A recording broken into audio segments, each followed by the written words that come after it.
문서를 만든 환경과 생명문화재단가의 지원사업국장 김보영이라고 합니다. 반갑습니다. 네, 안녕하세요. 저는 황준서라고 합니다. 지금 엠드 에코사이드 코리아라고 하는 스톱 에코사이드 인터내셔널이라고 하는 국제 에코사이드 처벌 법제화 운동을 하고 있는 단체에서 이제 지구처럼 만들어서 한국에서 활동하면 좋겠다 해가지고 이제 그쪽과 같이 엠드 에코사이드 코리아라는 이름으로 아주 작게 영세한 단체를 활동하고 있고요. 그리고 에코사이드에 대해서는 제가 원래 영국에 있을 때부터 에코사이드 북아일랜드에 있었을 때부터 북아일랜드에서 국내법으로 에코사이드 처벌이 가능한가, 에코사이드란 무엇인가 이런 논의들을 해오다가 한국에 들어와서 이렇게 이 자리에 오게 되었습니다. 그래서 오늘 저는 사실 이 내용이 일부에 논의는 있었다가 이게 순서 바뀌었는데 간단하게 에코사이드라는 이 개념이 등장하게 된 배경부터 시작해서 오늘날 사실 되게 여러 나라가 에코사이드를 국제적으로 처벌해야 된다고 지지하거나 아니면 국내법으로 지금 처벌하는 법안을 통과를 시키려고 준비를 하고 있는데 동양 그리고 동양의 어떤 의의나 한계가 무엇인지 어떤 부분에 대해서 고민을 하면서 이 운동을 좀 가져가야 하는지에 대해서 말씀드리겠습니다. 잠깐 1부 때 에이전트 오렌지 얘기가 나왔었는데 에이전트 오렌지는 고엽제의 일종이죠. 베트남에서 쓰였던 고엽제가 에이전트 오렌지, 화이트, 핑크 여러 개가 있었는데 우리나라에서는 특히 에이전트 오렌지가 꽤 많이 유명합니다. 일부에서 잠깐 정정할 게 있다면 에이전트 오렌지가 살포된 곳이 베트남과 DMZ라고 말씀하셨는데 에이전트 오렌지는 베트남 이전에 이미 말레이시아에 살포가 됐었고요. 근데 이 에이전트 오렌지가 처음에 출발은 어떤 군사용 목적으로 사용된 제초제는 아니었습니다. 그래서 이 사진에 보이는 아스 갈스톤이라는 이 생물학자가 미국에서 박사과정에 있으면서 특정한 화학 물질을 콩 작물에다가 뿌렸더니 그 콩이 굉장히 잘 자라는 그 사실을 발견을 했고, 근데 그 수준을 넘어서 똑같은 화학 물질을 계속 뿌리면은 오히려 생장이 너무 빨라져서 잎을 다 떨구게 되는 현상을 발견했습니다. 그게 박사 논문으로 나왔고, 이 당시 이 사람은 그래서 콩의 작물, 농사를 잘 짓는 어떤 그런 자기는 순수한 의도로 이런 과학적 발견을 했다고 했지만, 나중에 영국과 미국 국방부에서 이 결과를 보고, 왜냐면 말레이시아에서 제초제를 뿌렸던 게 그 당사자 영국 공군이었거든요. 그 당시에 말레이 해방전쟁을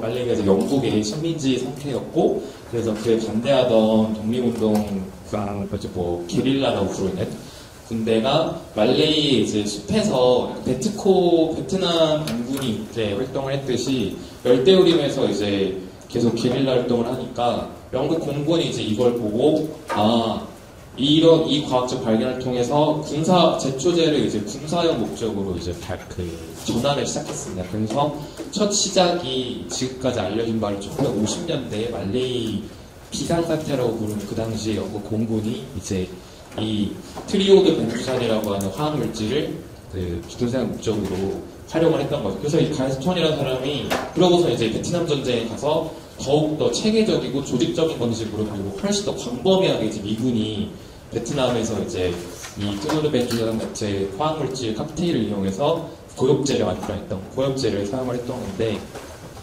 그래서 이 고엽제는 한자로도 잎을 죽게 하는 제초제라고 디포리언트라고 해서 나무의 잎사귀를 마르게 하는 제초제였고, 이 사람이 갈스톤이 약간 거기서 책임을 느끼고 자신은 나는 순수하게 실험을 해서 과학적 연구를 발표했던 것 뿐인데 이게 이렇게까지 사용이 될 거라 난 예상하지 못했고, 근데 그 부분에 대해서 내가 놓친 부분이라고 난 인정을 한다 라고 해서 이 사람이 1972년에 썼던 논문에 과학과 사회적 책임이라고 그래서 자기 스스로는 되게 순진하고 어떤 파괴적인 의도로 이걸 고엽제라는 걸 발견한 건 아니지만 그렇게 될 수 있다라는 걸 내가 깨달았고, 그래서 이 사람이 베트남에 갔다 오고 나서 이거는 어떤 그 진짜 심각한 학살이다, 파괴이다라고 해서 이제 에코사이드라는 말을 이제 꺼내기 시작합니다. 그래서 미국에서 지금 기록을 찾기가 어려운데 미국에서 이제 베트남 전쟁 환경 파괴 의식이 그 문제 의식이 있었던 분들과 함께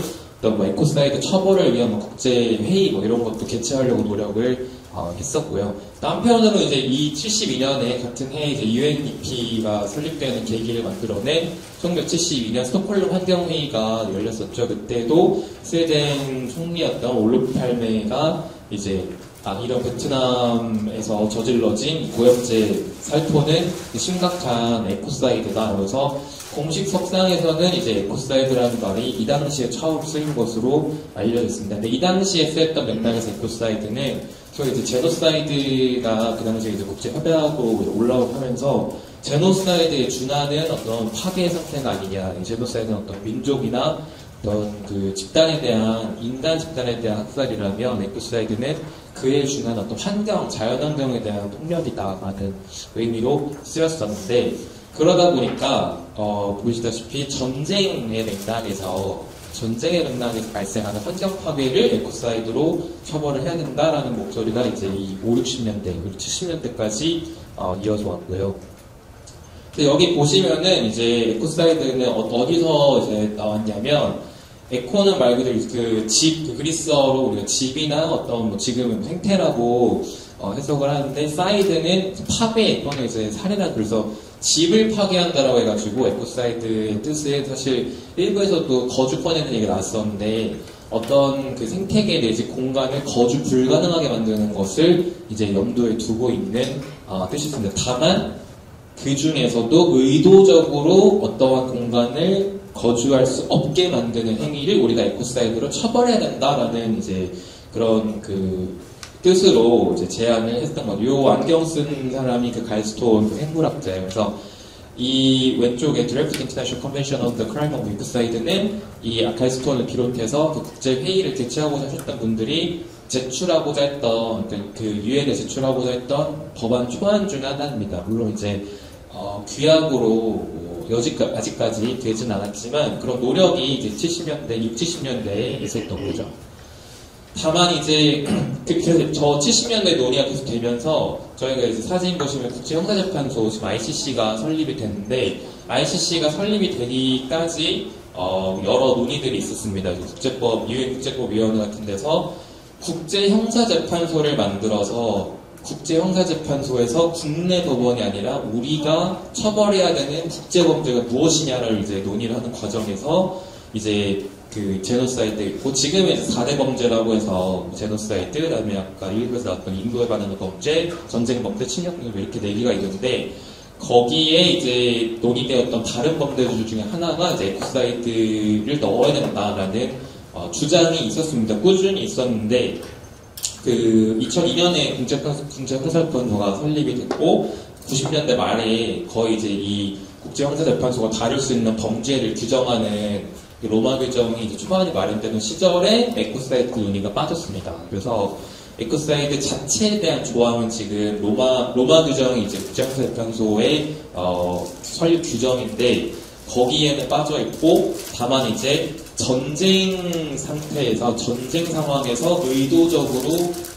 환경을 파괴하는 행위는 우리가 에코사이드라고도 불리지 않지만 그 환경 파괴 행위를 전쟁 범죄로서는 좀 처벌할 수 있게 됐습니다. 그래서 지금 러시아, 우크라이나 지금 전쟁이 계속되고 있는데 우크라이나 정부가 이거를 이 의도적인 또 공식적으로는 그 댐을 누가 파괴했는지 모른다고 하지만 어쨌든 그런 댐 파괴나 혹은 전쟁에서 발생하고 있는 환경 파괴를 전쟁 범죄로 지금 러시아를 기소해야 된다는 의견을 내고 있죠. 근데 여기에서 의회는 사실 지금까지 전쟁에서 환경 파괴는 collateral damage라고 해서 부차적인 피해라고 이제 많이 민간 상상들도 그래갖고 부차적인 피해로서 뭔가 어쩔 수 없는 전쟁에서 발생할 수 있는 어쩔 수 없는 피해처럼 그냥 받아들여져 왔지만 이렇게 전쟁 상황에서 환경 파괴가 범죄가 됨으로써 이거는 이제 예방해야 되고 해서는 안 되는 어떤 최소한의 규칙이 된 거죠. 부차적인 피해라고 그냥 받아들일 수 있는 게 아니게 된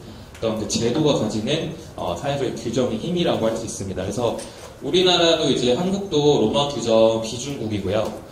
그다음에 이제 그 아까 말했듯이 이 네 개의 지금 국제 범죄는 국제 평화에 반하는 범죄로서 우리 강행규범이라고 부르는데, 그러니까 어느 나라든 자신의 주권을 앞세워서 이 규범을 강행규범을 어길 수 없다라는 거예요. 이 네 개의 범죄에 대해서는 우리 주권을 지키기 위해서 제노사이드를 한다 이렇게 할 수가 없다는 거죠. 자, 그래서 이러한 배경에서 지금 오늘날 국제형사재판소에서 처벌할 수 있는 다섯 번째 국제범죄로 에코사이드를 만들자라는 운동이 시작이 되었습니다. 그래서 70년대에 얘기가 되었던 에코사이드랑 조금 차이가 뭐냐면, 평시에, 그치, 물론 전쟁과 평시와 전시를 딱 클리어컷하게 구별한다는 것이 어렵고 사실 저는 불가능하다고 생각하지만, 평시에 그 주체가, 환경파괴의 주체가 전쟁은 군대라면, 소위 이제 평시에 환경파괴 주체가 기업들, 이 기업들이 저지르는 어떤 대규모 환경파괴도 우리가 처벌을 할 수 있어야 된다. 다만, 국내 기업이라는 건 특히 요새 들어서 더 국경을 넘어서서 넘나들면서 환경파괴를 하고 있기 때문에 한 국가의 국내 법원에서 처벌하기 어려운 경우에는 ICC를 활용해서 우리가 정말 극악한 greatest 아니면 most serious라는 표현을 쓰는데, 가장 심각한 환경 파괴에 대해서는 ICC가 처벌할 수 있게 하자라는 그 운동입니다. 그래서 이거를 이제 열심히 주창하셨던 분이 이제 폴 히긴스라고 하는 스코틀랜드 출신의 변호사였고,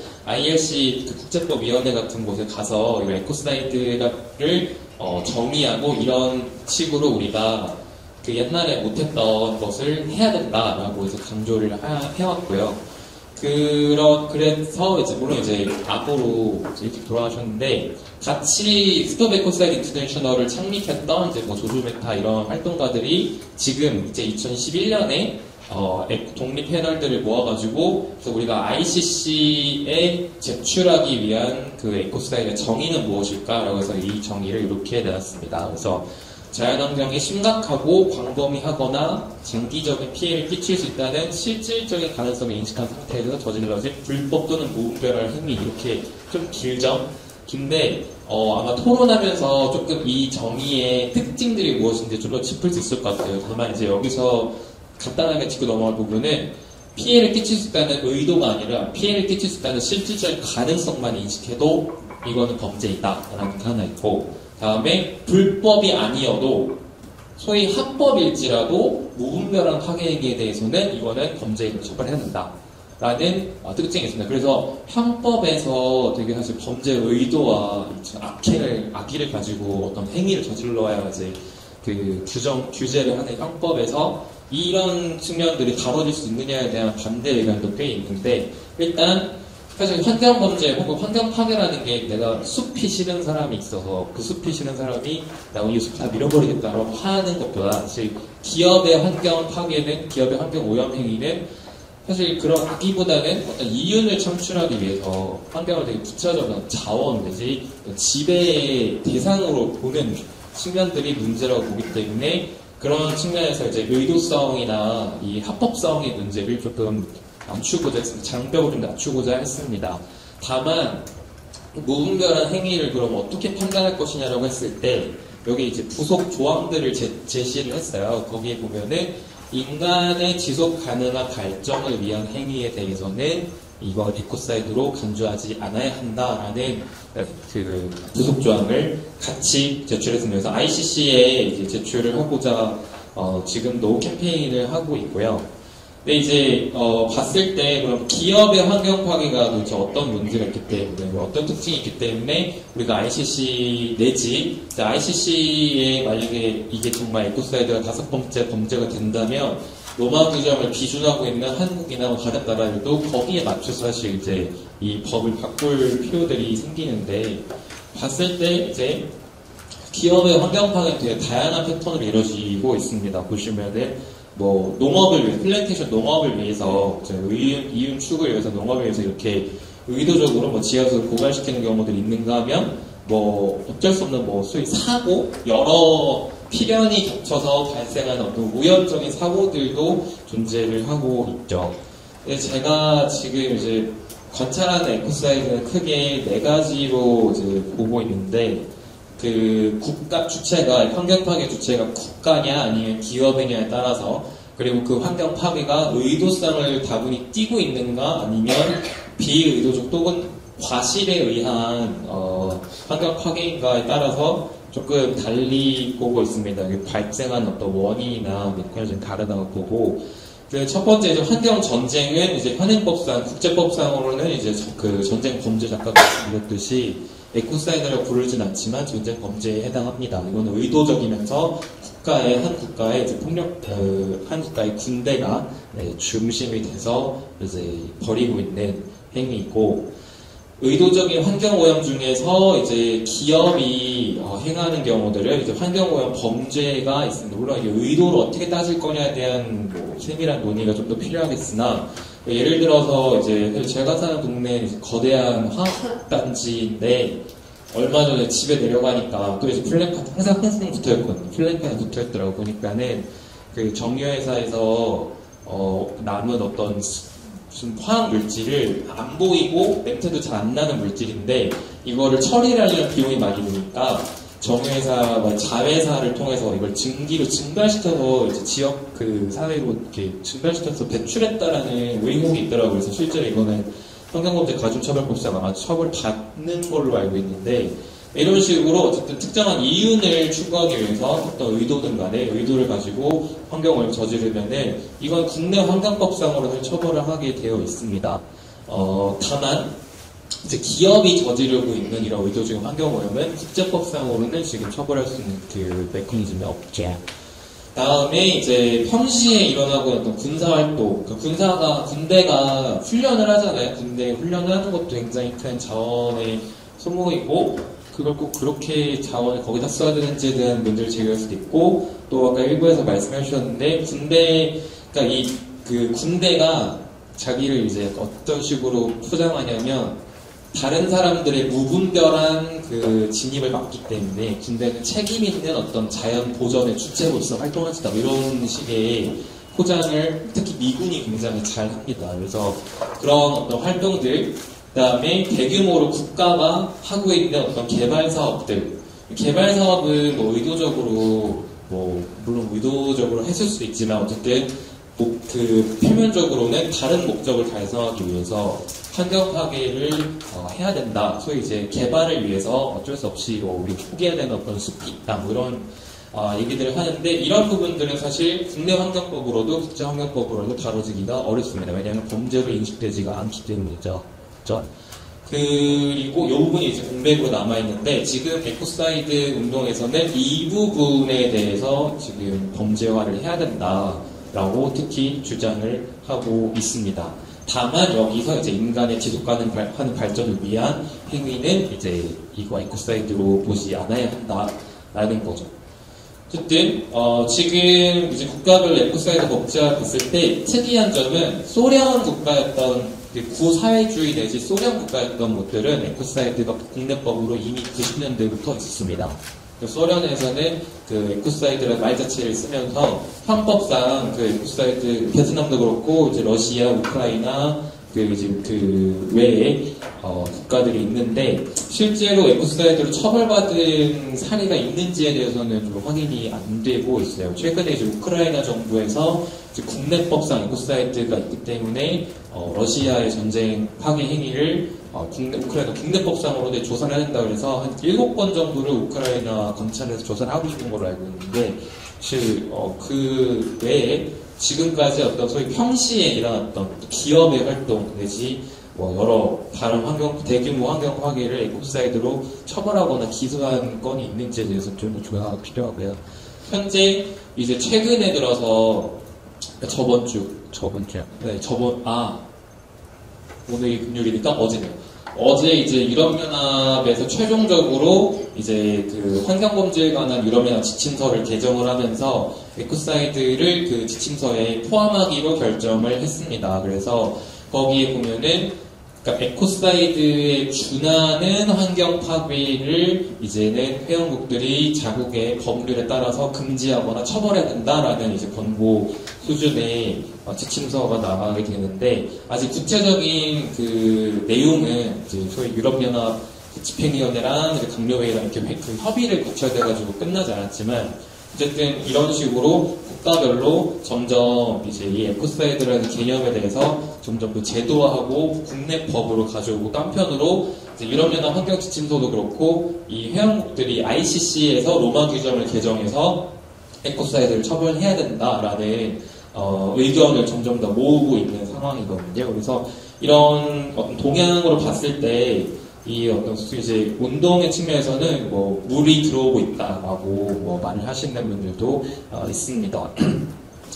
다만 이제 좀 보는 입장 이걸 뭐 같이 하고도 있고 이걸 보는 입장에서는 뭐 이런 여러 가지 의미를 좀 따져볼 수 있을 텐데 일단 이제 이 에코사이드 환경 파괴가 소위 전쟁에서 발생한 또 의도적인 환경뿐만이 아니라 기업, 우리가 지금까지 뭔가 무감각해 있었던 기업의 환경 파괴 행위를 범죄를 인식한다는 것.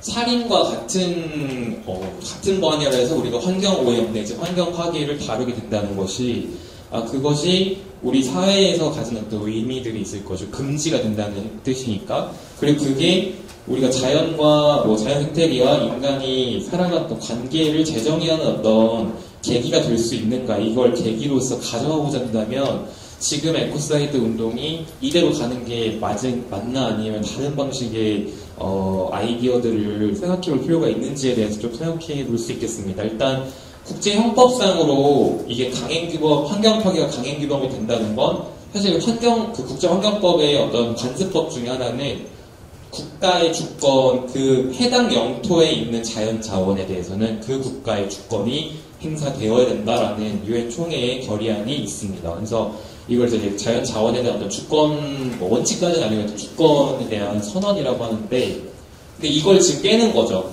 이게 환경파가 강행규범이 되면 주권 이전에 이건 국제 평화를 위해서 하면 안 돼. 라고 하게 되는, 그랬을 때, 이게 지금까지 인간을 중심으로 짜여진 어떤 국제헌법이나 국제인권법의 어떤 좀 녹색화가 진행되는 것인가, 라고 실제로 의견 내시는 분들도 있고, 지금 이거 에코사이드만으로는 그렇게 되지 않는다라고 말하시는 분들도 있기는 합니다.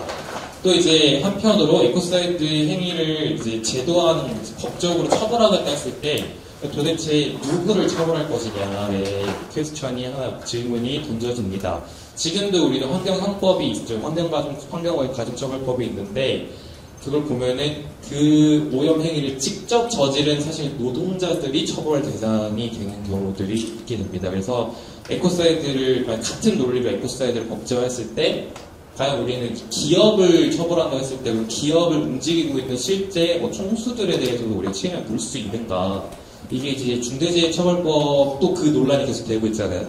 그럼에도 불구하고 그 중대재해처벌법 의미가 거기 있다고 보는데, 에코사이드 처벌법도 그런 어떤 차등화된 책임을 강조할 필요가 있다고 보이고, 또 한편으로 지금 이제 2부는 거의 이제 법적인 차원에서 에코사이드를 많이 얘기를 하는데, 1부에서 나왔던 되게 사실 되게 봤을 때 다양한 방식으로 에코사이드라는 다양한 맥락에서 에코사이드를 많이 쓰이고 있는데, 법정에 가서는 그게 사실 에코사이드다라고 판결이 안 날 수도 있겠죠. 하지만 그럼에도 불구하고 우리 사회에서 사람들이 인식하는 어떤 에코사이드의 의미가 무엇이고 그 의미가 더욱더 확산되었을 때 사실 사법부가 그거에 맞춰서 달라져야 되는 것이 아닌가, 이런 고민들도 해볼 수 있겠습니다. 아까 그 가축과 야생동물 이런 반려동물 말씀해 주셨는데 그런 게 이제 이런 맥락에서 좀 논의가 되어야 된다고 생각을 하고, 그런 차원에서 봤을 때 우리가 사회적인 언어로서 지금 이제 쓰이고 있는 에코사이드란 국가가 또는 기업이 자신의 특정한 목적을 달성하기 위해서 환경 파괴를 유발하는 경우도 있고 직접 하는 경우도 있고, 혹은 이제 부작위로 방치를 하는 어떤 보호의 의무를 다하지 않는 상태. 그래서 특정한 집단 간의 관계를 소멸시키게 이르는 그 과정을 이제 에코사이드라고 좀 부르시고 있는 것 같아요. 그리고 요새 봤을 때 선학생 케이블카도 생태학살에, 한국에서는 생태학살이라는 말로 많이 쓰시는데, 그래서 선학생 케이블카 외에 설명금 이런 것들이 법적으로는 합법적인 활동이고 여러모로 자기들 다 이유가 있겠으나 어쨌든 그 공간에서 되게 장기적으로 그리고 광범위하게 그 주민과 자연 혹은 그 자연 생태 안에서의 그 관계들을 깨트리고 그걸 되게 방치하고 있는 것들이 이런 것들이 에코사이드 사회적으로 말해지고 있는 에코사이드이다. 그랬을 때 사실 국제법상 국제법을 개정해서 에코사이드를 처벌하자고 하는 이 운동은 되게 좀 협소하게 가는 측면이 있죠. 그래서 실제로 그 폴리긴스가 제출했던 ILC라고 하는 유엔 국제법위원회 제출했던 에코사이드 정의보다 훨씬 색깔을 많이 빼가지고 2021년에 만들어진 게 이제 아까 제시했던 정의입니다. 그래서 어떤 부분이 빠졌냐면 아까 이제 에코사이드 제가 거주 불가능성 얘기를 했었고 거주 얘기했었는데 여기 보시면 사실 거주 불가능성에 대한 언급은 사실 없어요. 여기 번역을 해서도 그렇지만 영어로도 폴리긴스가 처음 에코사이드를 유엔 ILC에 제시했을 때는 평화로운 어떤 한 테리토리 영토에서 공간에서 그 거주자들이 인해비턴트들이 평화롭게 삶을 향유할 수 있는 그 상태를 파괴하는 것. 그래서 여기 보면은 거주자들과 평화, 피스풀 엔조이먼트 얘기가 있었는데 여기에는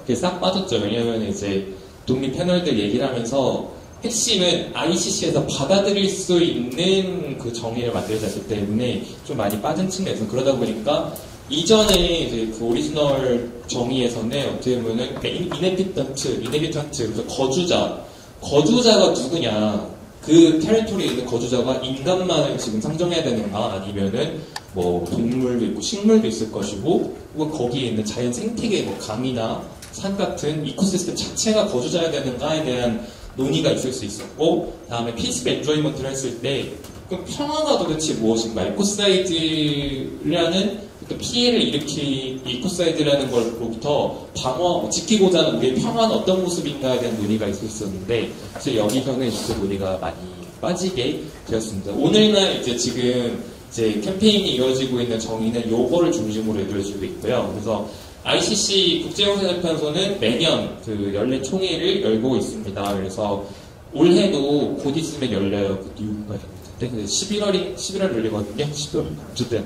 그래서 거기서 이제 스톱 에코사이드 인터내셔널은 계속 요 정의를 바탕으로 이제 그 로마 규정을 개정하고자 로비와 그 회원국들의 지지를 받아가지고 노력을 하려고는 하고 있습니다. 이제 국제 어떤 운동으로서의 의의도 있지만 이런 차원의 어떤 한계들도 있다는 걸 제가 말씀드렸고, 다만 이제 한국은 아까 로마 규정 기준국이라고 말씀드렸는데 아직 크게 그렇게 조금 어떤 형사법상의 환경범죄 처벌에 대해서는 좀 거리가 있는 것 같아요. 참고로 이제 윤석열 정부, 우리나라에 이제 있는 환경오염 가중처벌법 같은 경우에 이제 윤석열 정부가 경제를 발목 잡는 법안이라 그래가지고 좀 개정을 해야 된다. 뭐 해서 조금 환경연합에서 오셨는데 환경연합에서 이제 그 잘못된 판단이라고 이제 성명도 내시고 하셨지만 뭔가 환경 파괴를 여전히 형사법상 범죄로 처벌하는 것에 대해서 사람들의 어떤 인식이 조금 아직은 어려운 부분이 있고, 이런 국제적인 운동에 대해서도 한국의 좀 정부 차원에서도 좀 관심을 아직은 크게 많이 보이지는 않는 것 같습니다. 네, 어쨌든 저희 발표 여기까지 하고 토론 대한 것만 이야기했어요. 다시 마이크 넘겨드릴게요. 네. 안녕하세요. 저는 사회적인 차원에서 일하고 있는 김대민 변호사입니다.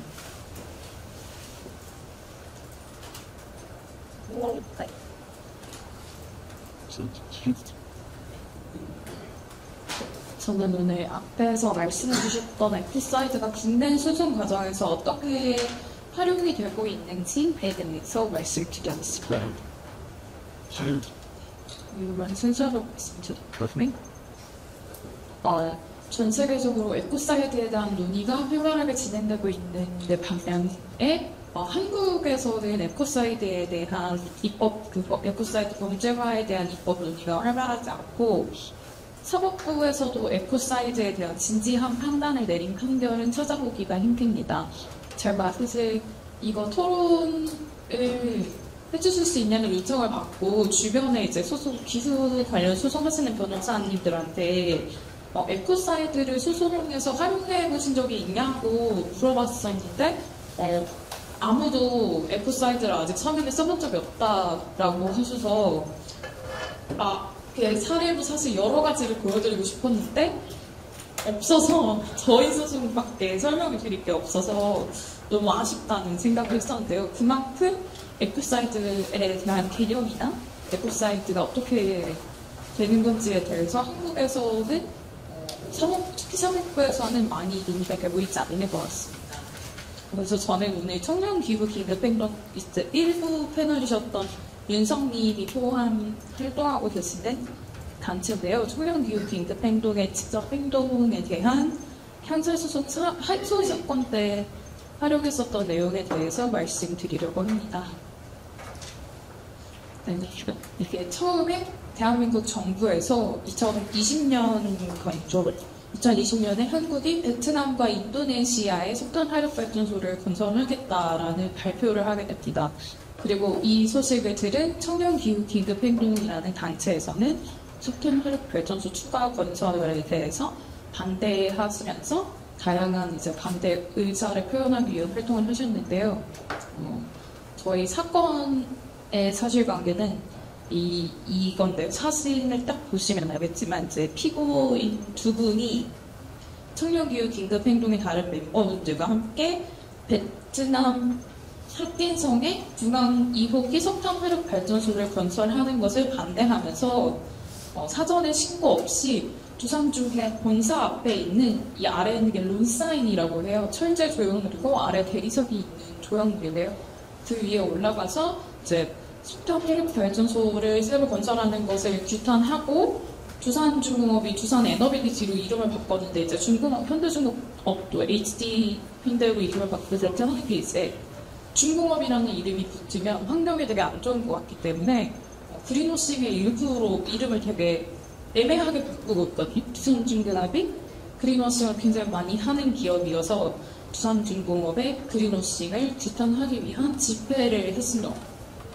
집회가 20분도 채 되지 않고 바로 시간이 길지 않았는데 경찰이 출동을 했고 현장에서 경찰서로 연행이 되셔서 재물손괴죄와 집회시위에 관한 법률 위반죄의 제명으로 기소가 되었습니다.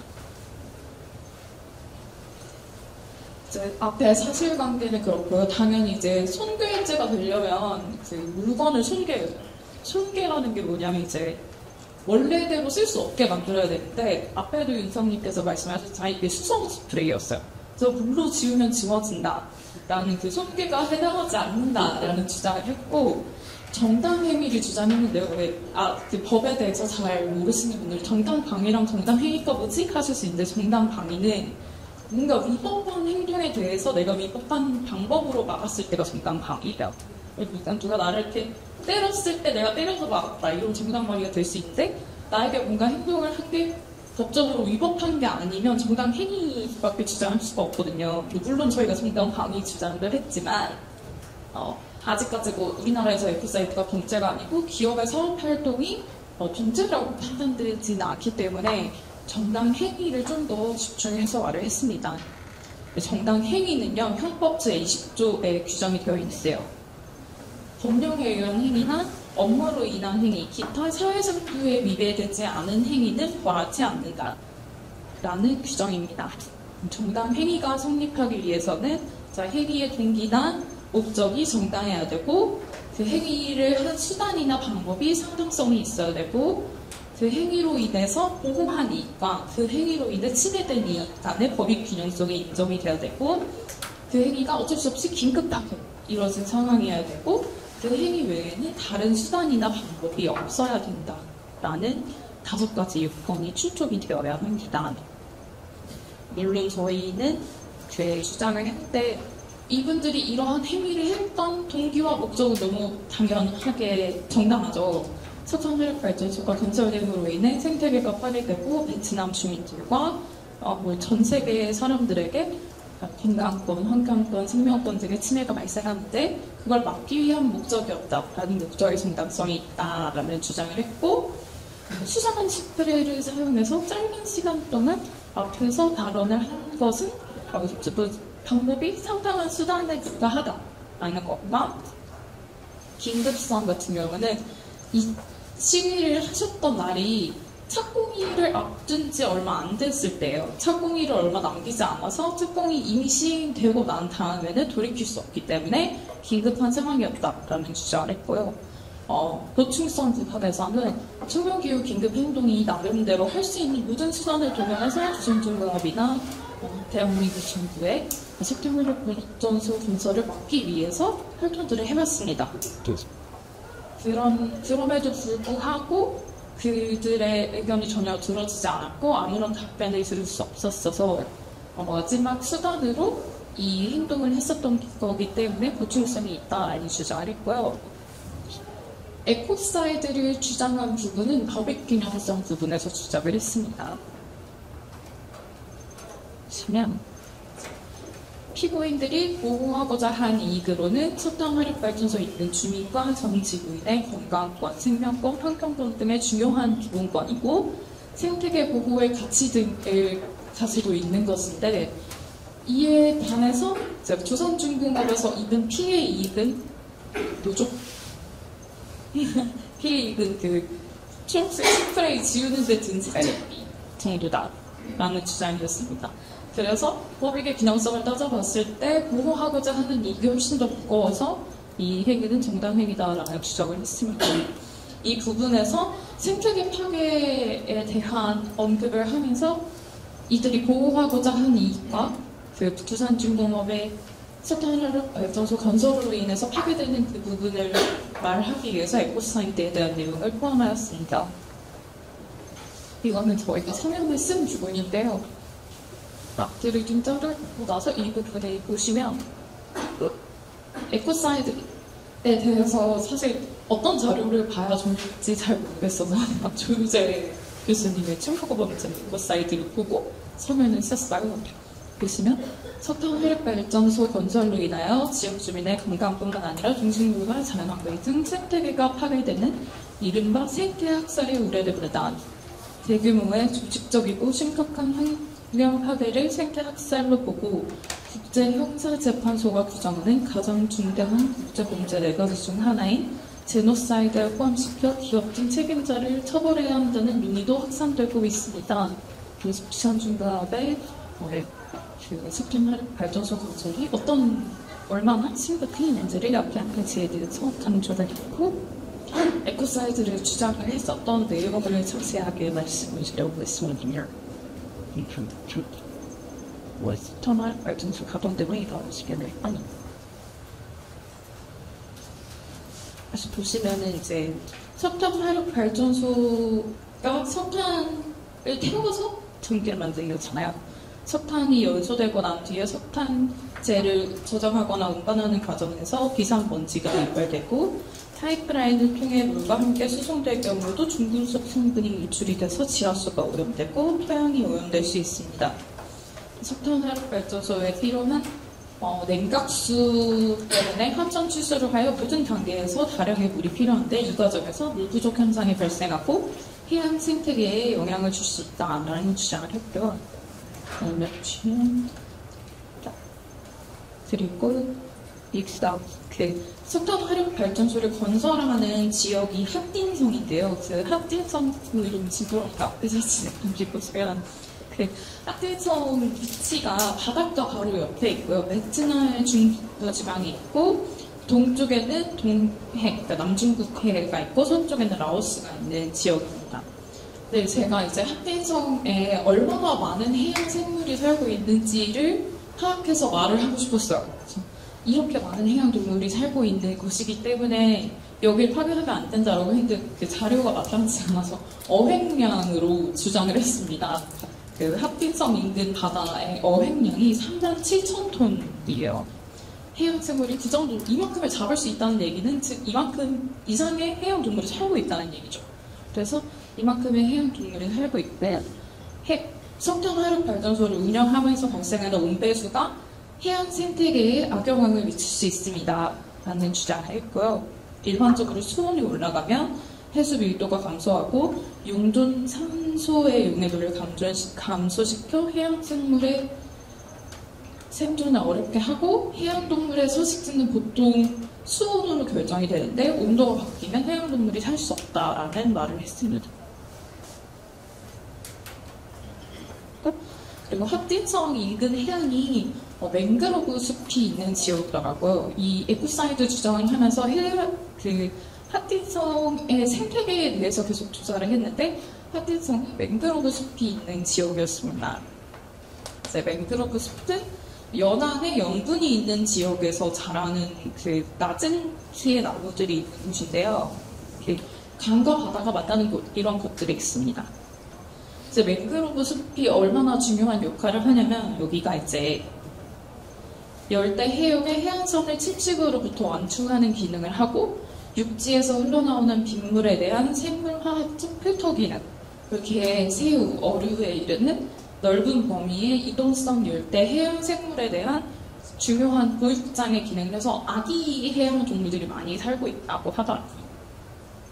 그런 역할을 하고 맹그로브 숲은 공기 중에 이산화탄소를 더 다량으로 흡수할 수 있어서 땅속에 5,000년 이상 저장이 가능하고 기후변화 완화에 크게 기여하는 나무들이다 라는 내용이 있었으니까 저한 주장을 했고 이거를 주장하면서 맹그로브 숲이 파괴돼 그 석탄 발전소를 지으면 맹그로브 숲이 바로 파괴되나? 라고 생각할 수 있을 것 같아서 관련된 사례를 찾아봤더니 바로 나오더라고요. 인도의 순다르반이라는 지역에도 똑같이 석탄 화력 발전소가 만들어졌고 그 지역도 엄청난 규모의 맹그로브 숲이 있었던 지역인데 확인해본 결과 세계에서 가장 큰 맹그로브 서식지가 있는 인도가 아니었네요. 방글라데시의 순다르반의 경우 이제 람팔 석탄 발전소에 대한 환경 영향 평가에서 석탄 화력 발전소가 동물, 식물 및 지역 환경에 매우 부정적인 결과를 야기했으며 맹그로브 숲은 회복 불가능한 피해가 발생했다는 결과가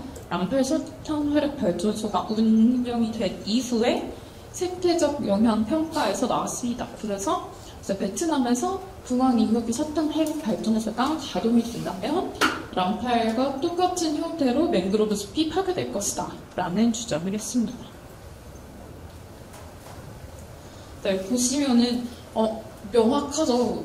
그 석탄 화력 발전소가 가동이 되면 엄청난 생태계 파괴가 예상이 되고 당연히 이렇게 될 거라는 걸 알고 있는 상황이기 때문에 저희는 에코사이드 주장을 했고요.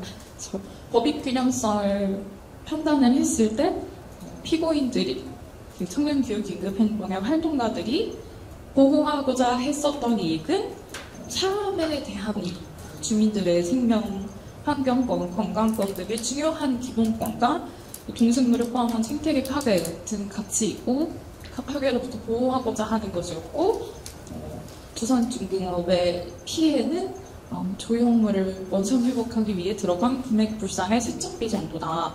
물론 사실 두산중공업 측에서는 그 당시 기억하시겠지만 심각한 명예훼손을 당한 것처럼 말을 했지만 사실 그 두산중공업의 명예가 훼손된 이유를 생각해보면 그린워싱해서 석탄 화력 발전소 만들어서 이미지가 망가진 거지 절대 초록색 페인트 뿌렸다고 이미지가 망가지진 않았을 것 같거든요. 그래서 그런 부분에 대해서 법익균형성 주장을 했습니다.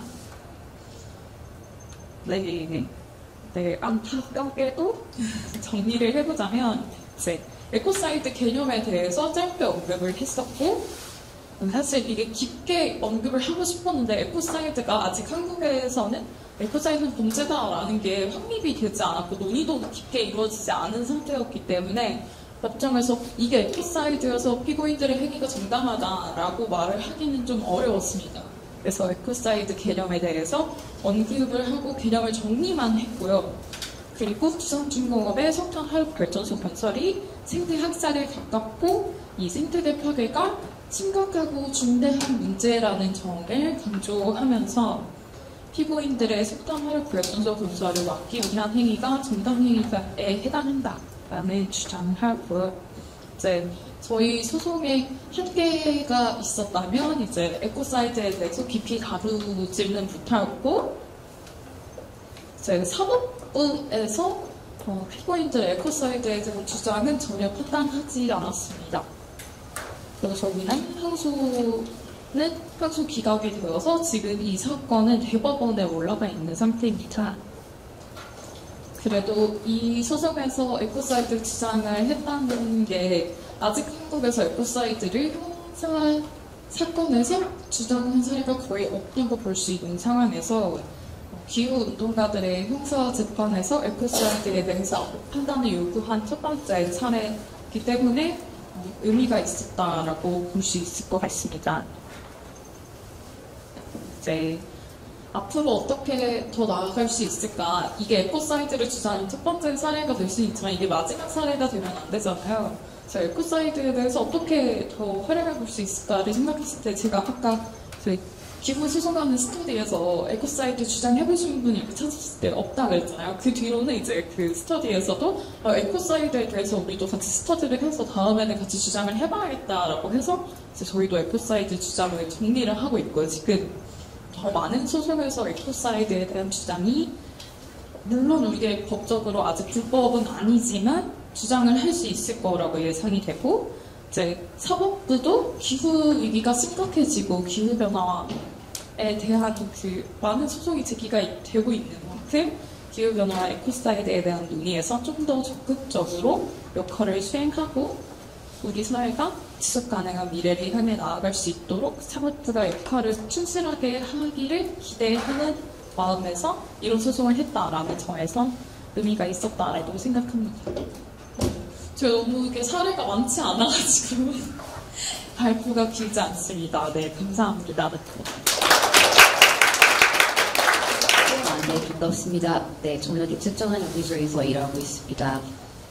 먼저 에코사이드 관련해서 제가 공부를 깊이 하지는 못했고 이 관련한 내용들을 국내에서 다루고 계시는 학자들이 분석한 내용들을 소개해 드리려고 하고요.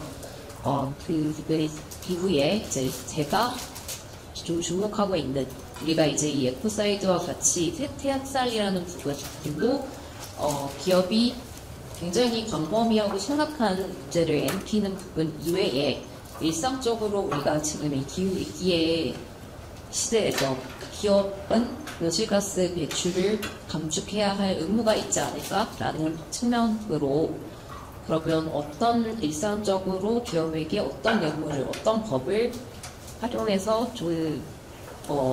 책임을 지게끔 할 수 있을지 이런 부분에 대해서 이제 슬라이드를 준비하지는 않았지만 좀 이야기를 드리고 네, 그리고 IH 발상을 전환해서 여러 가지 상상이 필요하다라는 이야기로 좀 마무리를 드리도록 하겠습니다. 먼저 국내 이제 환경 범죄 규제 규정 및 사법 처리 동향을 보면요, 일단은 환경 범죄라는 부분에 대해서 이렇게 명확하게 법적 규정을 갖고 있지는 않지만 이 자연환경, 생활환경, 환경오염, 환경훼손, 환경보전과 관련해서는 법정 규정을 하고 있고요.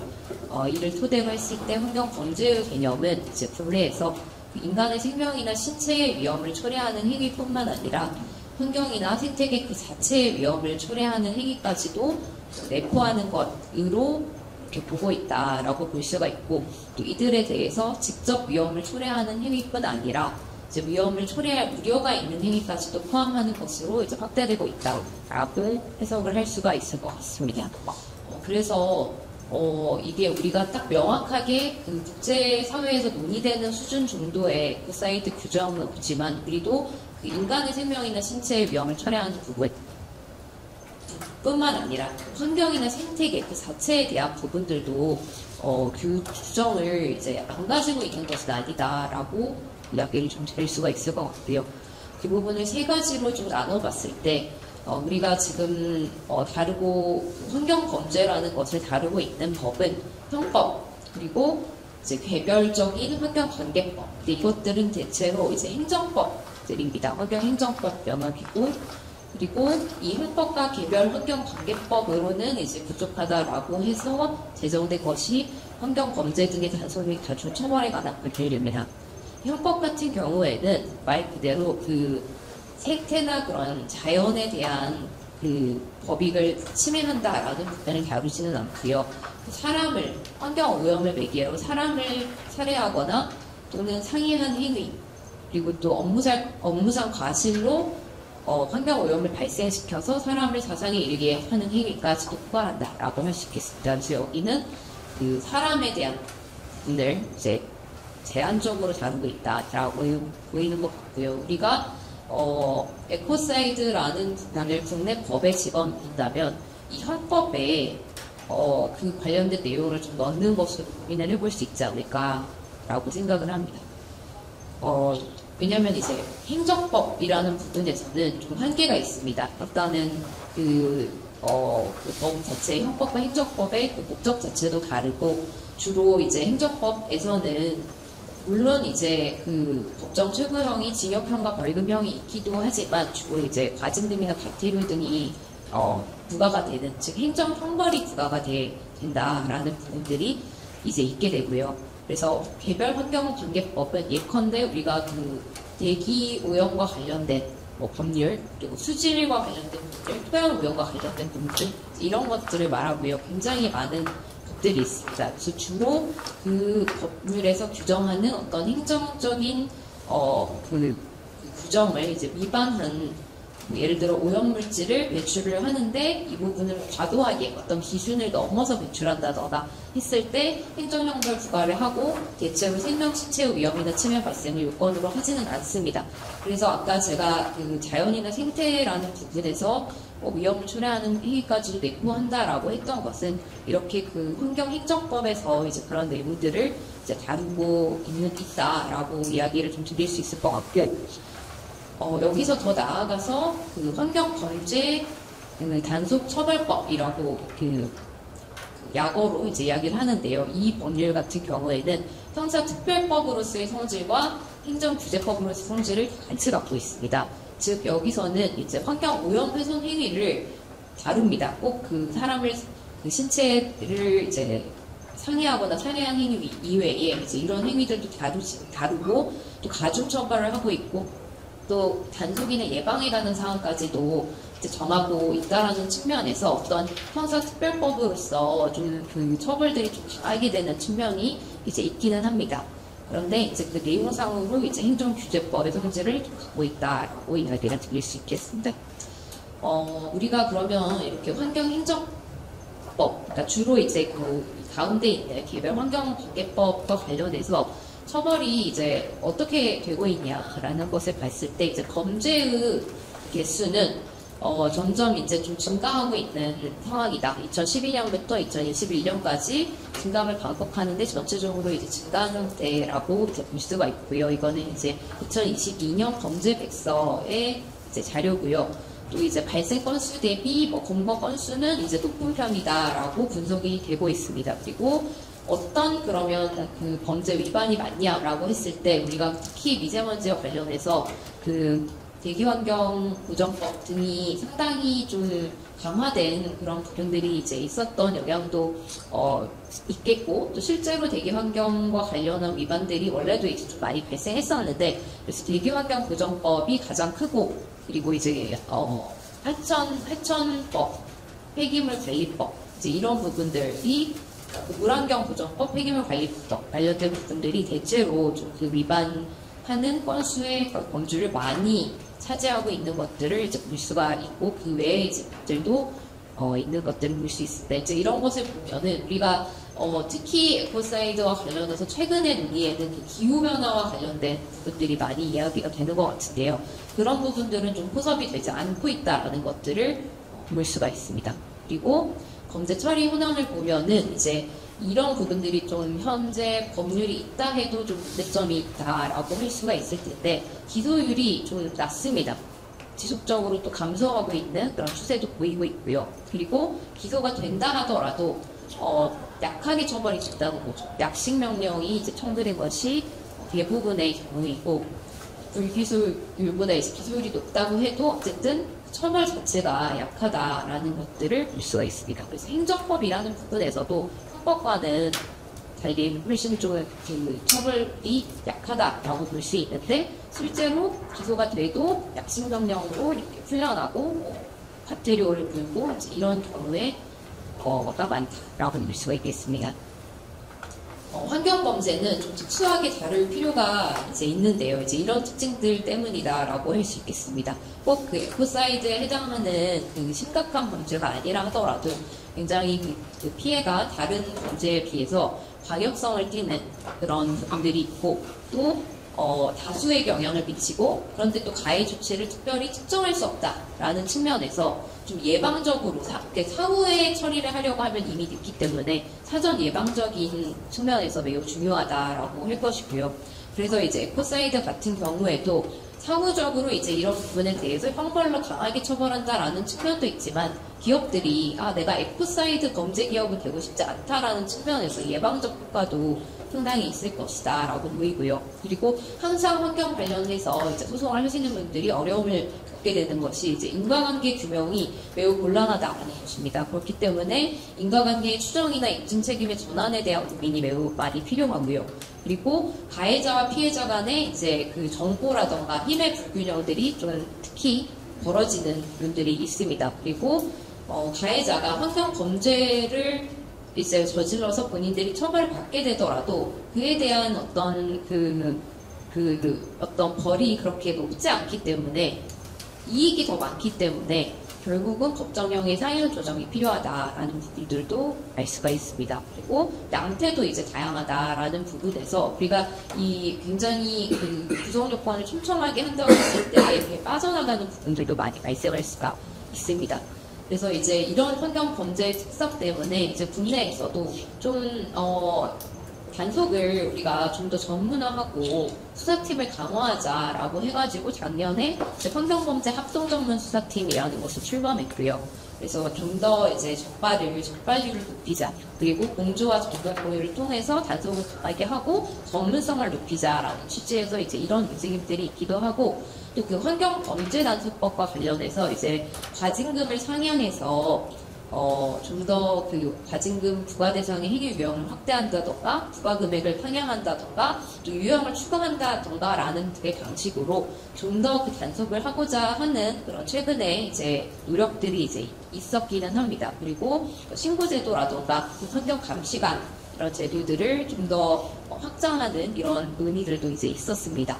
그러나 이제 환경범죄단속법 자체가 갖는 좀 한계들이 좀 있는데요. 특히 그 시행과 관련해서도 좀 한계가 있고요. 그리고 그 환경범죄단속법이 그 양태를 제가 명시하지는 않았지만 제한적으로 두고 있습니다.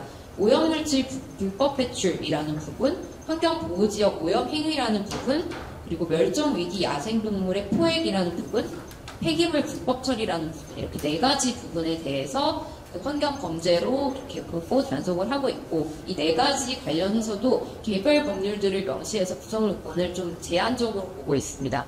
그렇기 때문에 이제 우리가 다루는 에코사이드와 이제 겹치는 부분도 있지만 포괄하지 못하는 측면들도 이제 있게 된다라고 볼 수가 있습니다. 개별적으로 보면은 먼저 오염물질 불법 배출을 이제 가중처벌한다라는 부분에 대해서 이제 이 부분은 이제 그 법학자 분이 이제 분석을 하신 것인데, 일단은 우리의 어쨌든 현재 있는 현행 법상의 그 제도를 전제로 해서 봤을 때 법이 불균형이 있다라는 지적을 하십니다. 그러니까 이게 사람의 생명이나 신체에 위해를 끼친 행위나 상수원을 오염시켜서 먹는 물의 사용에 위험을 끼친 행위나 이 2가지를 다 동일한 법정형으로 다룸으로써 이것이 좀 맞지 않지 않냐라는 이야기들을 이제 합니다. 이것은 이제 우리 현행 법을 전제로 이야기하는 것이고요. 그래서 좀 그 조절이 필요하다. 과실범과 또 고의범이 똑같은 법정형이라는 것도 이상하다. 이런 이야기들을 하고, 또 뭐 이제 이분의 이제 해석에 따르면은 어쨌든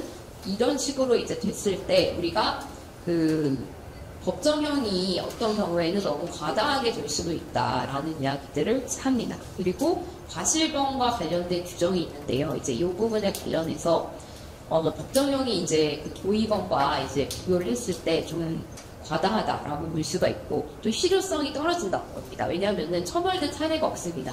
환경범죄단속법이 있어도 이것과 관련해서 따로 떼가지고 최근에 이 범죄백서에서 뭐 그 정벌율이나 기소율이나 이런 부분들을 제가 찾지 못해서 공개하지 못했지만 한 5년 전 정도 자료를 보면은 거의 처벌이 안 되고 있는 것들을 이제 볼 수가 있습니다. 그래서 결국은 규정을 세게 준다라고 해서 이것이 다 만사가 다 해결이 되는 게 아니라 세게 됨으로 인해 오히려 처벌을 하지 않는 그런 경우들도 국내의 어떤 그 법 적용 속에서는 발생할 수 있다는 것이고요. 그리고 양벌 규정이라는 규정이 있는데 이제 이거는 기업에 대해서 또 그 규제를 하는 것입니다. 그러니까 실제로 그 행위를 한 사람뿐만 아니라 그 기업에 대해서도 벌금형을 이제 주는 것인데 우리가 이 헌법에서 굉장히 그 학설들이 나뉘는 부분이 이 법인에 대해서 범죄 능력이라는 것을 인정할 수 있냐 없냐 이런 논의들이 이제 진행이 됩니다. 근데 이제 우리는 이 에코사이드라는 논의에서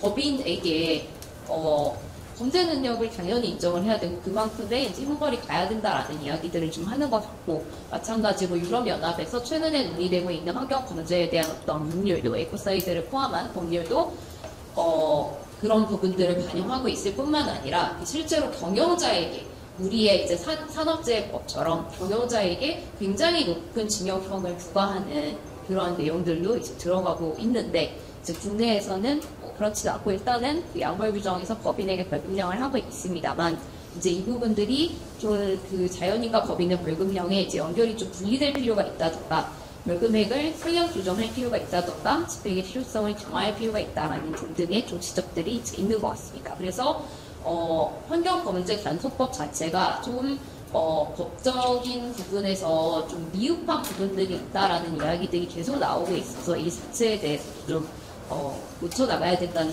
이야기들이 나오고 있고요. 그리고 우리가 이제 이런 부분에서 제가 앞서도 계속 말씀을 드렸지만 그럼에도 이제 에코사이드 규범화가 좀 필요하다라는 것은 기존에 이제 그 법에서는 이제 한계들이 있다는 건데 먼저 기존 보호법이 그 인간 중심적인 보호법으로 이제 설정되어 있음으로 인해서 우리가 자연이나 생태라던가 미래 세대에 대해서 그에 준해서 인간에 준해서 포섭하지 못하는 한계가 있다라고 좀 지적이 되고 있습니다. 이제 이 부분은 아까 이제 요 비판과는 좀 부딪히는 부분이기는 하는데 이제 우리가 실제로 돌아가고 있는 현재 법을 기준으로 해서 생각을 한다면 이거를 같이 가는 게 이제 불균형하다라고 이제 이야기하시는 분도 있지만 이 에코사이드를 주장하는 입장에서는 너무 그 인간 중심적인 그 보호법이 설정을 하고 있는 게 아니다. 그리고 미래 세대는 다의 원고적격이 이제 아예 태어나지 않은 미래 세대 같은 경우에는 인정되지 않는데 이제 이런 부분들을 어떻게 할 것인가 라는 고민이 필요하다라는 것이고 이런 기후위기의 관점에서 형사 제재는 항상 최후 수단으로서 이렇게 물러나 있는데 이런 부분에 대해서 아이의 생각을 좀 다시 재고해 봐야 되는 것이 아닌가라는 관점의 이야기들이 되는 것 같고 또 그 관할이라는 측면에서 우리가 초국가적 환경 범죄에는 국내법을 적용하기가 어려운데 이런 부분에서 세계주의를 도입할 필요가 있지 않을까라는 측면에서 이 되게 초국경적인 에코사이드에 대한 이야기들이 이제 되는 것 같습니다. 이것은 우리 국내법의 문제라기보다는 어떤 지금 전체적인 어떤 법 체계상의 어떤 문제라고 볼 수가 있을 것 같습니다. 다른 외국 사례에서도 좀 어느 정도를 통하게 되는. 그래서 이제 프랑스 같은 경우에 그 기후 및 회복 탄력성 법에 그 에코사이드에 관련된 내용들을 이제 넣고 있는데요. 그래서 여기서는 인체의 건강, 동식물 대기, 토양 수질로 좀 제한을 했더라고요. 이 대상을. 그리고 이에 대해서 심각하고 지속적인 피해를 끼치는 범죄에 대해서 최대 10년의 징역형을 처벌하도록 하고 이제 이 법에서 정부가 그 국제 형사재판소에서 에코사이드를 범죄로 인정하는데 찬성하는 조치에 대해서 보고를 하도록 국가에도 의무를 부과하는 이런 내용들이 이제 들어왔습니다. 근데 프랑스가 이렇게 될 수 있었던 것은 기존의 프랑스 환경법에 이에 대한 그런 규정들이 더 있었습니다. 그리고 이 부분을 전제로 기존 법정형을 좀 강화해가지고 여기에 이제 들어갔다라는 부분들을 볼 수가 있고, 그리고 실제로 좀 더 기소율이나 어떤 환자들 좀 더 많이 치료성 있게 할 수 있도록 지역센터 같은 것들도 설립하는 노력을 이제 같이 하고 있는 것 같습니다. 네, 그래서 네, 지금 IEP에서 제시한 그 법적 개념에 대해서도 좀 풀리지 않은 부분들이 이제 있는 것 같은데요. 여기서 이제 제시하고 있는 개념이 환경이 심각하고 광범위하거나 장기간의 피해가 발생할 가능성이 상당함을 인식하고도 저지른 불법적이거나 고의적인 과시에서 비롯된 행위라고 에코사이드를 정의하고 있는데, 일단은 그 과실범이라는 부분에 대해서 고의범과 동일하게 이제 처벌을 할 것인가라는 부분에 대해서 이제 법학자들이 의문을 지금 제기하는 것 같습니다. 그래서 이런 부분에 대해서 설명을 할 수가 있어야 될 것 같고, 그리고 아까 우리가 황전성 박사님께서도 이야기를 주셨는데, 우리가 인간 사회적으로 유익하고 사회 경제적 이익이 있는 부분을 제외를 한다고 했잖아요. 근데 오히려 이것을 역으로 좀 더 급진적인 입장에서는 결국은 생태 중심주의가 아니라 이것은 되게 생태 중심주의적인 척하지만 사실은 인간 중심주의적인 것 아닌가라는 비판들도 또 나오는 것 같습니다. 그러니까 이런 행위들이 결국은 그 인간의 지속 가능성을 위한 거라면 이것이 이제 면책이 될 수 있는 거다라고 하면은 결국은 생태가 이제 뒤로 빠지게 되는 거잖아요. 비교 형량을 했을 때. 그래서 이런 부분들의 비판도 우리가 목도할 수 있다라는 것을 생각하면서 이 고민들을 좀 해야 되지 않을까라는 생각이 듭니다. 그래서 좀 정리하면 방금 말씀드린 이 이론적 과제, 이것이 에코사이드가 인간 중심주의가 생태 중심주의다 라는 부분들을 좀 짚고 가야 됩니다. 그리고 법익을 그러면 자연 생태 미래 세대까지 확장한다고 했을 때 우리가 법률적 근거를 어떤 식으로 만들고 기존의 원고적격 체계라던가 이런 것들을 어떻게 조정해 나갈 것인가. 그리고 형법의 보충성 원칙이라는 부분을 그러면 이걸 도태하게 되는 것인가 아니면은 그대로 가도 해석이 되는 것인가. 그리고 그 법익의 균형성이라는 부분을 어떻게 해석할 건가. 과실범의 경우 고의범과 같이 처벌해도 이게 법적으로 괜찮은 거다. 그리고 법정형이 과다할 경우에 오히려 적용이 안 되면 이거는 미스나 완화한 법이 될 수 있는데 실효성 어떻게 할 거다. 그리고 법인을 그러면 어떻게 실효성 있게 처벌할 것인가. 특히 그 법인을 처벌할 때 예를 들어 벌금을 부과하거나 한다고 했을 때 규모가 큰 기업과 규모가 작은 기업이 느끼는 그 강도가 다를 텐데 이런 부분에 대해서 어떻게 비례적인 적용을 하게 할 것인가. 그리고 관할이라는 문제 부분 어떻게 할 건가 이런 고민들이 좀 필요할 것 같고요. 제가 좀 시간을 많이 썼지만 몇 마디만 더 드리면 네. 일단은 제가 연구하고 있는 부분으로서 기업에게 책임을 부과하는 측면은 결국은 이제 어떻게 보면 인간 중심주의에서 나온 법일 수도 있을 것 같습니다. 즉 유엔 기업가 인권 이행 원칙이라는 국제 이제 규범인데요. 거기서는 결국은 기업도 인권을 존중할 책임이 있다라는 것이 국제법이기 때문에 기업도 인권에 영향을 미치는 어떤 기업 활동에 대해서 그 부분을 식별하고 예방을 하는 활동을 해야 된다라는 이제 이론이고 그 부분이 최근에 유럽연합에서 만들어지는 공공헌 실사법의 근간이래요. 그래서 공공헌 실사법이 이제 국내에도 영향을 미친다고 해서 이제 저는 실효적 관점에서 말씀을 드리는 것인데 많은 기업들이 이 부분에서 대응을 하려고 하고 굉장히 이제 국민들에게 직접적인 타격이 올 것이라고 당장에 적용이 되는 법으로서 이제 촉각을 공도 세우고 있는데 이제 이 부분을 활용해서 그러면 결국 기후위기라는 부분들도 인권이라는 것에 굉장히 영향을 많이 미치고 이미 국제법적으로 이 환경권이라는 부분이 인권이다라고 또 최근에 결의가 되는 부분이 있기 때문에 이거를 활용해서 기업에게 인권 존중 책임의 일환으로 온실가스 감축 의무라던가 기후위기 대응을 하게 하자라는 것에 대한 논의가 요즘에 이제 되고 있어서 저는 그게 이제 지금 당장 입법이 만들어지고 있는 거기 때문에 이런 부분들을 보고 있는데 이제 여기에서 더 나아가서 지금 이제 이 에코사이드에 대한 논의들도 매우 중요한 것 같고 우리가 이제 더 생태학살이라는 관점에서 이제 처벌을 한다고 했을 때 이제 이런 과제들을 어떻게 풀면서 설득을 해나갈 것인가라는 것을 고민할 필요가 있을 것 같습니다. 그리고 거기서 더 나아가서 생태 중심주의라는 것을 했을 때 최근에 또 활발하게 되고 있는 논의들은 자연 자체의 권리를 부여했을 때 그러면 자연의 권리라는 것을 그럼 어떻게 보장을 해나갈 것인가? 자연의 권리를 대리하는 사람은 누구로 세워야 되는가?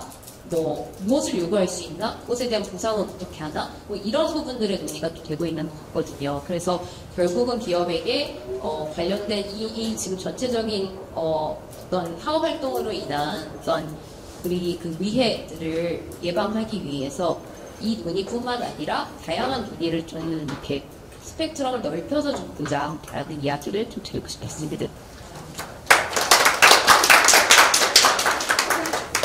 그 내용을 좀 줄어서 설명해서 내는 거 드렸을 때 아예 그냥 사이트가 관련된 여쭤보는데 사실은 이제 저희가 일부랑 이분 세션을 준비하면서 그냥 운동가들이 이거 너무 심해서 생태학살이야라고 얘기를 하는 것과 이제 법을 다루시는 분들은 조금 좀 다르게 보지 않을까라는 생각도 들었었는데 또 의외로 그냥 이제 다 퍼버릴 수 있다고 말씀을 해주시는데 그럼 법적인 엄정함에서 달라질 문제는 또 없을까요? 그렇게 말씀해주신 생각들이 이렇게 하면 퍼져서 거의 저기 당연히 볼 수 있을 것 같아요.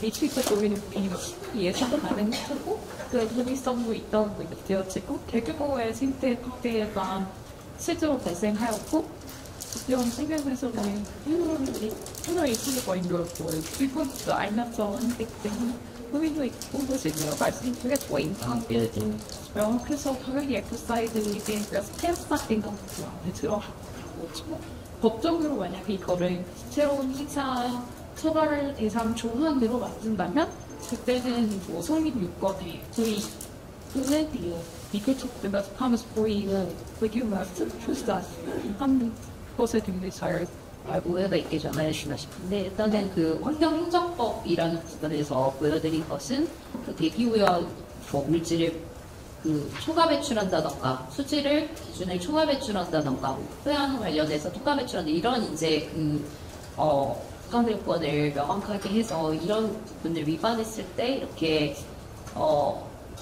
그에 따른 이제 처벌을 하는 것이기 때문에 이것이 생태학살이 일어날 수도 있고 일어나지 않을 수도 있을 것 같아요. 그냥 그 기준을 넘었냐 안 넘었냐기 때문에 그리고 환경오염 단속법에서는 그 아까 제가 그 굉장히 그 한정적인 열거를 하고 있다라고 했는데 그 열거하고 있다는 지식이 그 오염물질을 불법 배출함으로써 사람의 생명이나 신체 위해를 끼치거나 상처하는 오염시킴으로써 먹는 물의 사용에 위험을 가한 이런 행위들 그리고 그것과 관련해서 농업, 축산업, 임원 뭐 이런 이제 구성요건들이 나오거든요. 그러니까 오염물질을 배출해서 모든 그런 무슨 생태를 파괴했다 이런 게 아니라 먹는 물에 대한 부분을 이야기를 한다거나 그리고 그 오염행위 등의 가중처벌한다는 것도 환경보호지역에서 하는 부분을 좀 한정하고 있어요. 그 지역을. 그리고 멸종위기 야생동물 포획, 폐기물 불법 처리 이런 식으로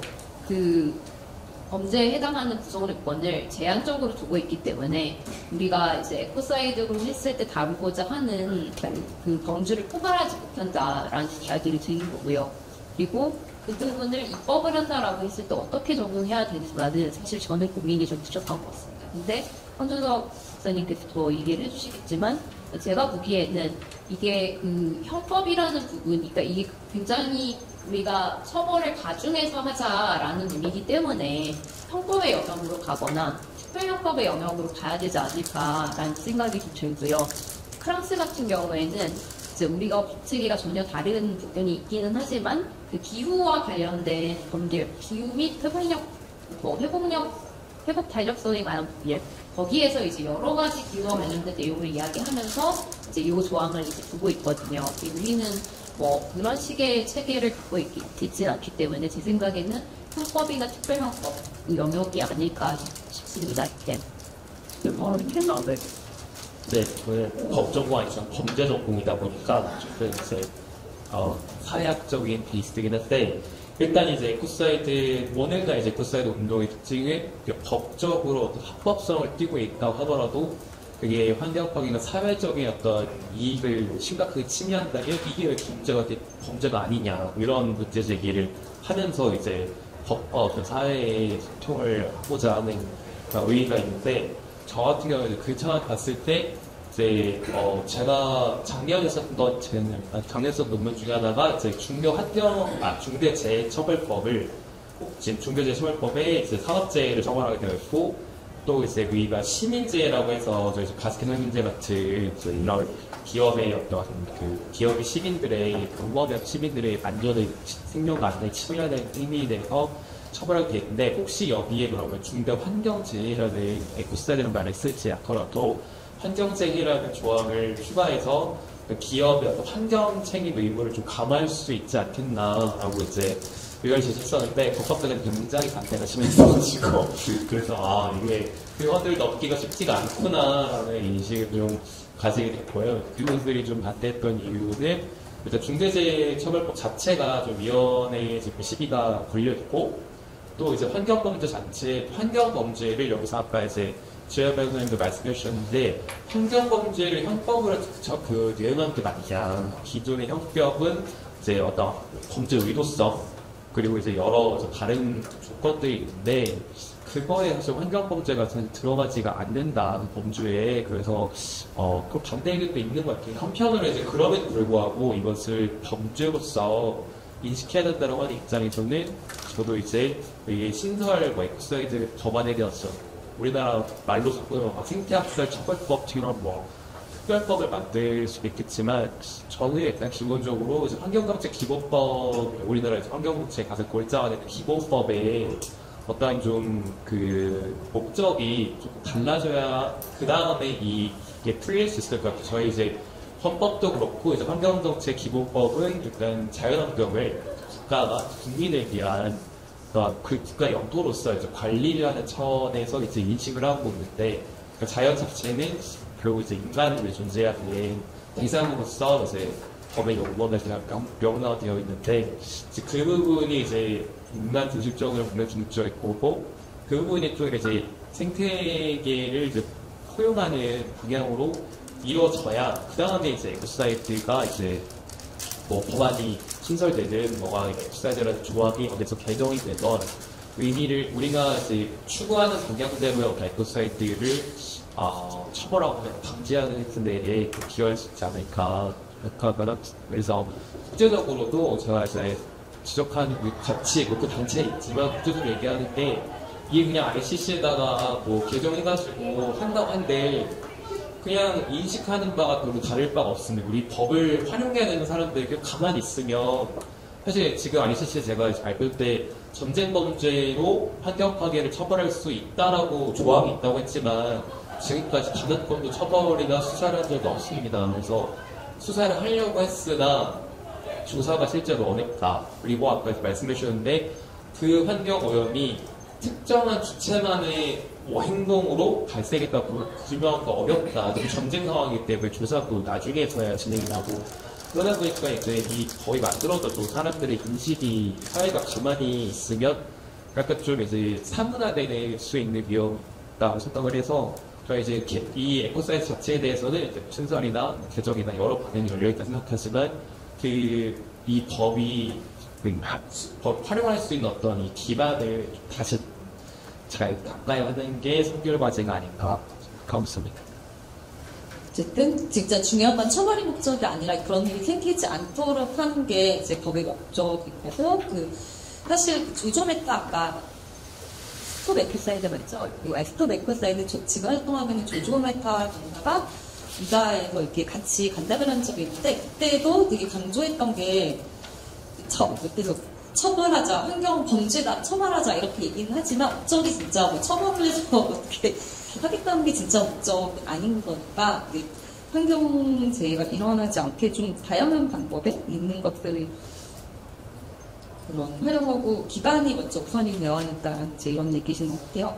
근데 이제 우선 해봐 조금 그냥 같이 그러니까 환경범죄, 그러니까 사실 소송이라는 게 우리가 환경 운동을 하면서 법이라는 도구를 사용하지 않았던 그러니까 계속 사용해왔던 도구인데, 기존의 그런 소송들을 보면 도로명 소송이니 미래세대 소송이니 그래서 좀 기본권, 알 권리 정보 총사 이렇게 좀 국민의 기본 사람의 기본권을 가지고 이용을 한 면이 있단 말이죠. 근데 이번에 형법으로 처벌을 한다, 형법으로 규정을 한다는 거는 범죄, 처벌, 여기 방점이 찍혀 있는 것은 사실인 거죠. 어디 좀, 그러니까 이코사이드 법에 초점을 어디로 맞춰서 보면 될지 한번 좀 말씀해 주시죠. 범죄, 형법상 범죄니까 처벌을 하는 게 맞는데, 여기서 이제 형법의 의미는 국가가 이제 사회의 어떤 이익을, 사인의 개인의 이익을 방어해주는 차원에서 형법에 있는 범죄들로부터 지켜야 되게 된다.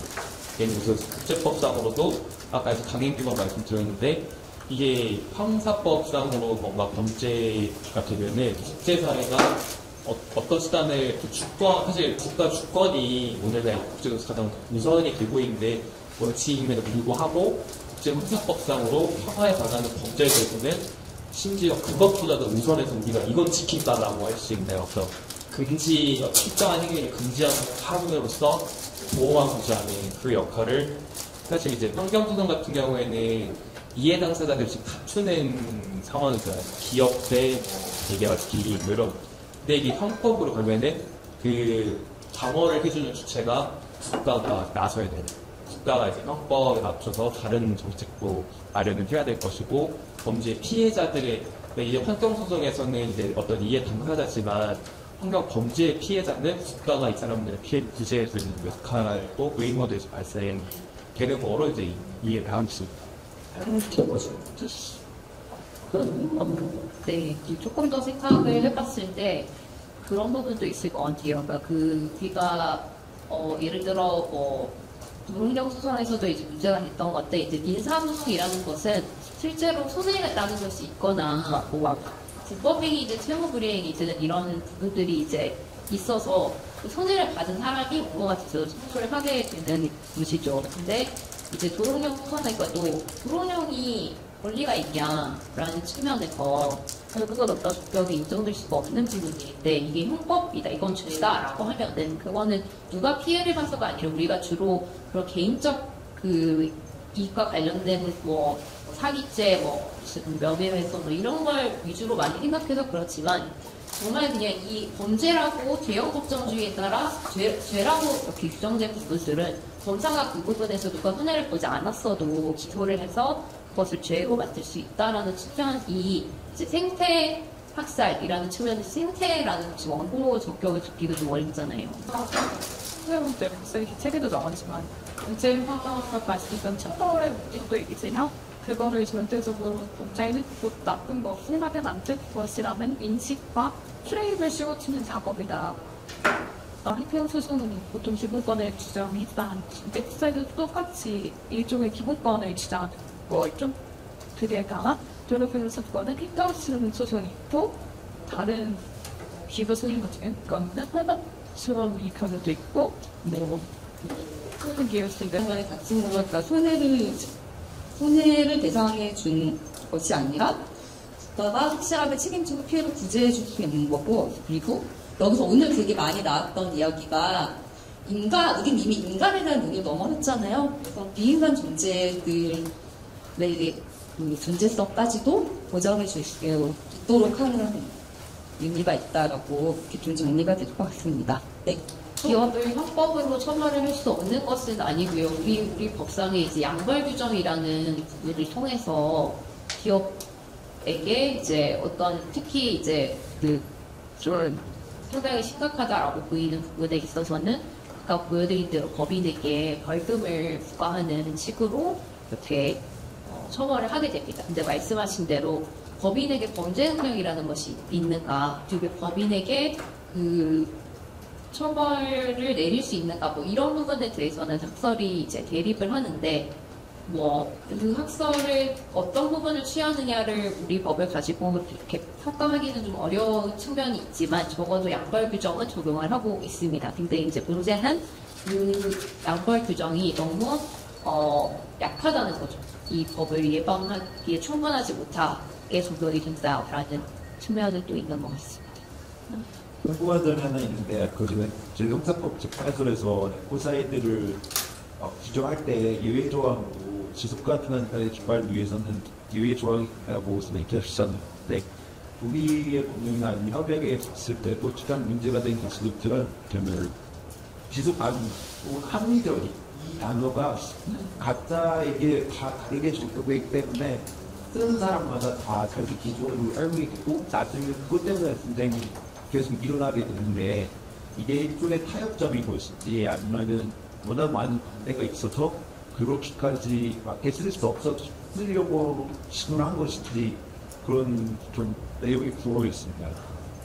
네, 정확하게 짚어주셨는데, 아까 말씀드렸듯이, 이제, 특히나 휴닝기스 사부에 이제 독립 패널이 만들어졌고, 그 독립 패널을 구성할 때 여러 주주단체와 환경운동단체들의 자문을 받았다고는 했으나, 일단은 기본적으로 이제 ICC 자체는 이제 보수적인 성향이고, 아무래도 국제법 자체는 이렇게 빨리빨리 기회를 집중했다 아니고, 최대한 여러 국가들의 ICC 회원국들이 이거를 통과시켜내는 문제이기 때문에, 최대한 여러 국가들에게 불편함 없이 다가가고자 하는 차원에서 좀 많이 타협을 했던 측면들이 있습니다. 특히나 이제 이 부분이 들어있던 이유 중에 하나는 또 오늘 이제 올해가 발전권 25주년, 35주년 이제 발전권 선언 초안이 나오는데 이제 발전권이 나오게 된 맥락이 이제 70년대에 소위 이제 글로벌 노스에서 글로벌 국방부에서 환경권을 얘기를 하니까 니네는 환경 얘기할 수 있지만 우리는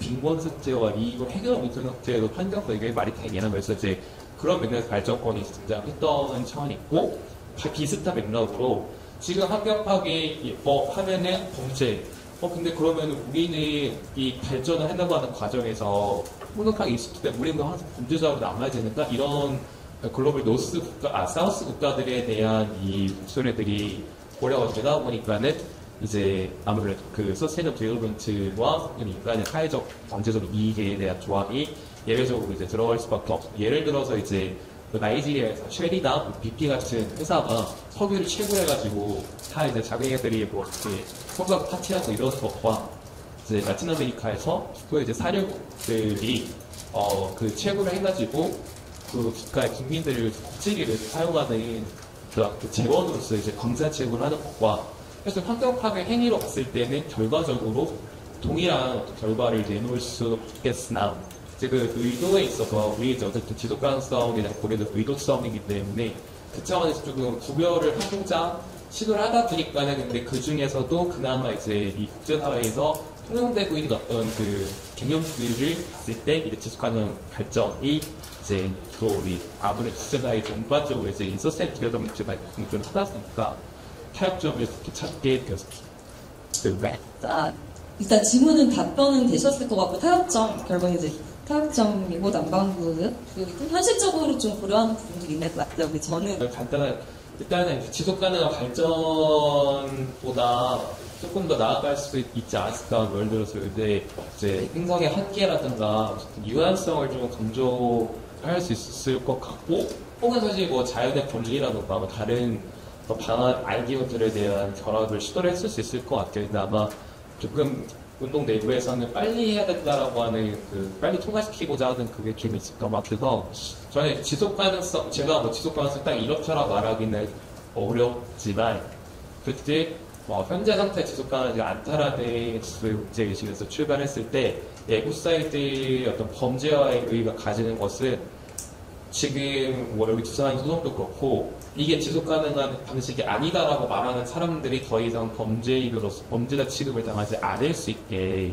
정당방위 혹은 정당 행위의 어떤 이 환경운동의 어떤 정당성을 좀 더 강화해줄 수 있는 방향 그럼으로써 이쪽에서 조금 더 이제 어떤 이 개발이나 기업의 거버넌스에 참여하고 대표될 수 있는 그 힘을 그런 사회적 힘을 가지는 차원에서 조금 더 물론 그분들도 여러 방식의 지속 가능함에 대한 생각을 주시겠지만 그렇게 충돌하고 하면서 이제 조정해 나가는 게 이제 그게 사실 지속 가능한 게 아닐까. 지금은 이제 근데 그런 관점에서는 평소 멋대로 그냥 뭐 하라면 하고 이럴 수 있는 상황에서 이게 지속 가능하지 않은 원인이 가장 크지 않나 그런 제가 뭐 이 고민을 많이 안 해봤다고 계속 전제로 말씀드려서 제가 뭐 점을 이야기 드리기가 쉽지 않은데 지금 한준서 박사님이 이야기하신 부분에 되게 이제 저도 동의하고 이게 제가 아까 그 문제 제기했었던 것은 결국은 그런 비난을 받을 수 있다는 거죠. 엑스사이드를 주장하는 입장에게 저희가 지금 생태 중심주의를 이야기하면서 결국은 이 조항을 원과는 인간 중심주의인 거 아니야? 라고 했을 때 어떻게 우리가 그것에 대해 대답을 할지 라고 했을 때 방금 말씀해 주신 것처럼 이거는 한 발 한 발 나가는 과정이다. 이것을 굉장히 가장 급진적인 태도를 취함으로써 그냥 대척점에 있기보다는 일단은 합의를 이루어 나가고 법제화를 하고 하는 과정이다라고 설명을 할 수 있을 부분이 좀 필요하지 않을까라는 지점에서 좀 말씀을 드렸고 제 입장은 좀 준비가 안 될 것 같습니다.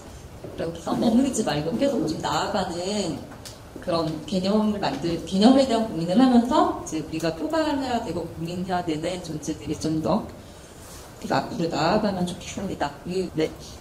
법조항이라는 게 어쨌든 최소한의 약속인 거잖아요. 그러다 보니까 좀 더 많은 사람들을 포괄을 구하게 되고, 근데 사회가 달라지면서 그런 최소한의 약속의 범위가 점점 올라갈 수 있을 것 같습니다. 네, 그래야 하는 거죠. 네. 또 신용이 있나요? 둘다 제가 어쨌든 바나투랑 이제 송로만이나 짜오만 이러한 태평양 구조도서로 관련해서인데 이제 아무래도 뭘 주도하시던 분께서 부재하다 보니까 사실 이니셔티브 스톱 이쿠제티브 차원에서는 조금 더 캠페인 방향으로 이제 방향을 틀게 될 수밖에 없죠. 네.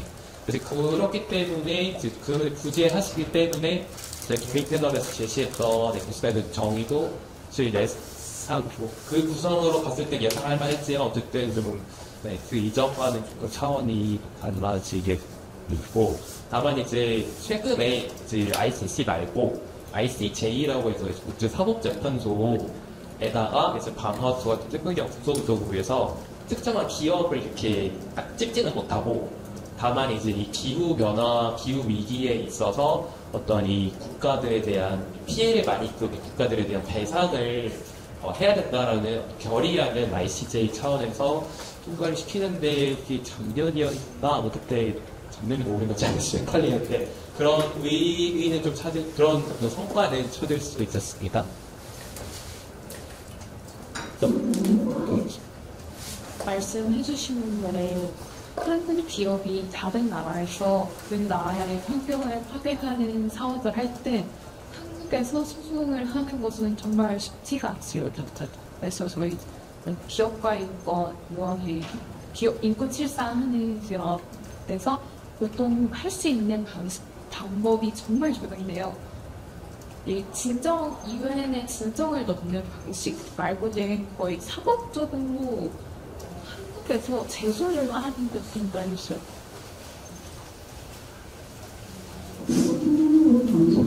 구조적으로 이야기 드리고 싶은데요. 아까 제가 기업에게 책임을 당장 물을 수 있는 부분은 유엔 기업가 인권 이해 원칙, 그 부분이 공공만 실사법에 이제 들어가고 있다고 하는데 이제 이런 부분을 좀 해볼 수 있을 것 같아요. 근데 이제 이거는 어떤 무슨 행위를 하면 처벌한다라는 기준이라기보다는 듀 딜리전스, 공공만 실사의 작은 듀 딜리전스인데 적절한 어떤 성실한 조치를 취하는지 그것을 취하지 않으면 그것에 대해서 처벌을 하거나 민사 책임을 묻거나 아니면 공공기관에서 배제하거나 이런 식의 규제를 하게 되는 건데 지금 설명을 드리면 이제 이게 관할의 문제라기보다는 이제 다국적 기업들의 활동은 그 법인이 다르다는 것, 그러니까 내 행위가 아니라는 것에서 이제 문제가 발생하면 책임을 물을 수가 없으니까. 아프리카에 우리나라에 공장이 있는데 여기서 공급망 기업에서 어떤 사고가 나서 아동이 죽었다, 아동 노동이 있었다, 아니면 환경 파괴가 살린 물체가 있었다, 이런 것들이 내가 한 거 아닌데 나는 그냥 거기다 부품만 받아서 썼을 뿐일세? 라고 이제 면책이 계속 됐기 때문에 이런 측면에서 그 기업가 인권 이해 원칙이 만들어진 것은 이 기업이 이 부품 회사, 이 공급망 전체, 밸류체인 전체를 통해서 본인들이 영향을 미칠 수 있는 거잖아요. 그 협력업체를 그런 이제 안 하는 협력업체와 계약을 할 수도 있는 거고, 아니면 이 기업에서 실질적으로 납기 같은 것을 계속 압박을 하거나 우리는 이 정도의 양을 원한다라고 함으로써 밸류체를 유도하거나 뭐 그렇게 강제 시간 초과하는 운동을 하게 하거나 이런 것들을 영향을 미칠 수 있기 때문에 그런 부분들의 인권적, 환경적 리스크가 없는지에 대해서 주기적으로 식별을 하고 그것에 대해 조치를 취하고 그렇게 하지 않음으로써 발생하는 문제에 대해서는 책임을 묻겠다. 이것이 공동과 기업에서 발생한 일이라고 하더라도 빠져나갈 수 없다라는 그런 취지거든요. 그래서 그런 부분을 활용할 수 있을 것 같고 또 하나 이야기 드리면 그 네덜란드 로얄 더치쉘의 네덜란드 소송에서 이제 거기서도 그 불문법의 의무에 따라서 로얄 더치쉘이 본인들의 온실가스 감축 의무를 강화해야 된다라는 결론이 나왔거든요. 45%까지 내일 2030년까지 해서. 근데 그 부분의 근거로 불문 의무에 여러 가지 뭐 의무들이 있지만 그 중에 하나가 이제 유엔 기업과 인권의 원칙이었습니다. 인권 의무에 따라서 기업은 그동안의 로얄 더치쉘이 엄청 온실가스를 많이 배출했는데 그런 역사적 책임뿐만 아니라 앞으로의 이제 그 기후 위기 시대에 이제 감축 의무를 파리 협정에 따라서 이제 감축해야 되는 2050 탄소 중립 목표와 2030년 45% 이상의 목표 이 부분을 지켜야 된다라고 이제 제시하는 그거로도 활용이 됐고 그리고 그 네덜란드에서 아직 결론이 나오진 않았지만 그 이사회를 상대로 한 소송도 진행되고 있습니다. 이사회들이 잘못된 결정을 내림으로써 기후위기에 적극적으로 대처하지 못하고 있다라는 부분들을 소송도 있습니다. 이거에 대해서 한국 기업이 있는 것이라서 원시인을 제에서 소비를 맡는 기업의 소송을 제기하는 방법을 원했기 때문에 진정의 방법하는 것이 다행이잖아요. 근데 사실 이 해결 방안이 사법적인 해결 방안만 있는 것은 아니어서 변호사들이 이렇게 진정을 하면 기사가 나고 시민단체들의 그 압박으로 인해서 사업을 하게 되는 그런 일들이 있었고요. 트위터 사이에 지금 생각나는 트위터인데 페루 그리스가 그 RWE라는 독일의 정유회사에 아주 오랜 시간 동안 축적된 석탄화폐기가스, 온실가스 배출로 인해서 그 호수의 수위가 높아져서 나의 등장과 집이 위험에 빠졌고 그거에 대한 민사상 손해배상 청구를 RWE가 수백 년간 배출한 온실가스 양이 약 0.3% 정도 이상 돼서 그만큼의 민사 소송을 출구한 사건이 있었는데 아직 결과가 나오진 않았는데 또 그런 식으로 새로운 방향과 방법을 찾아서 소송을 하는 건 가능할 것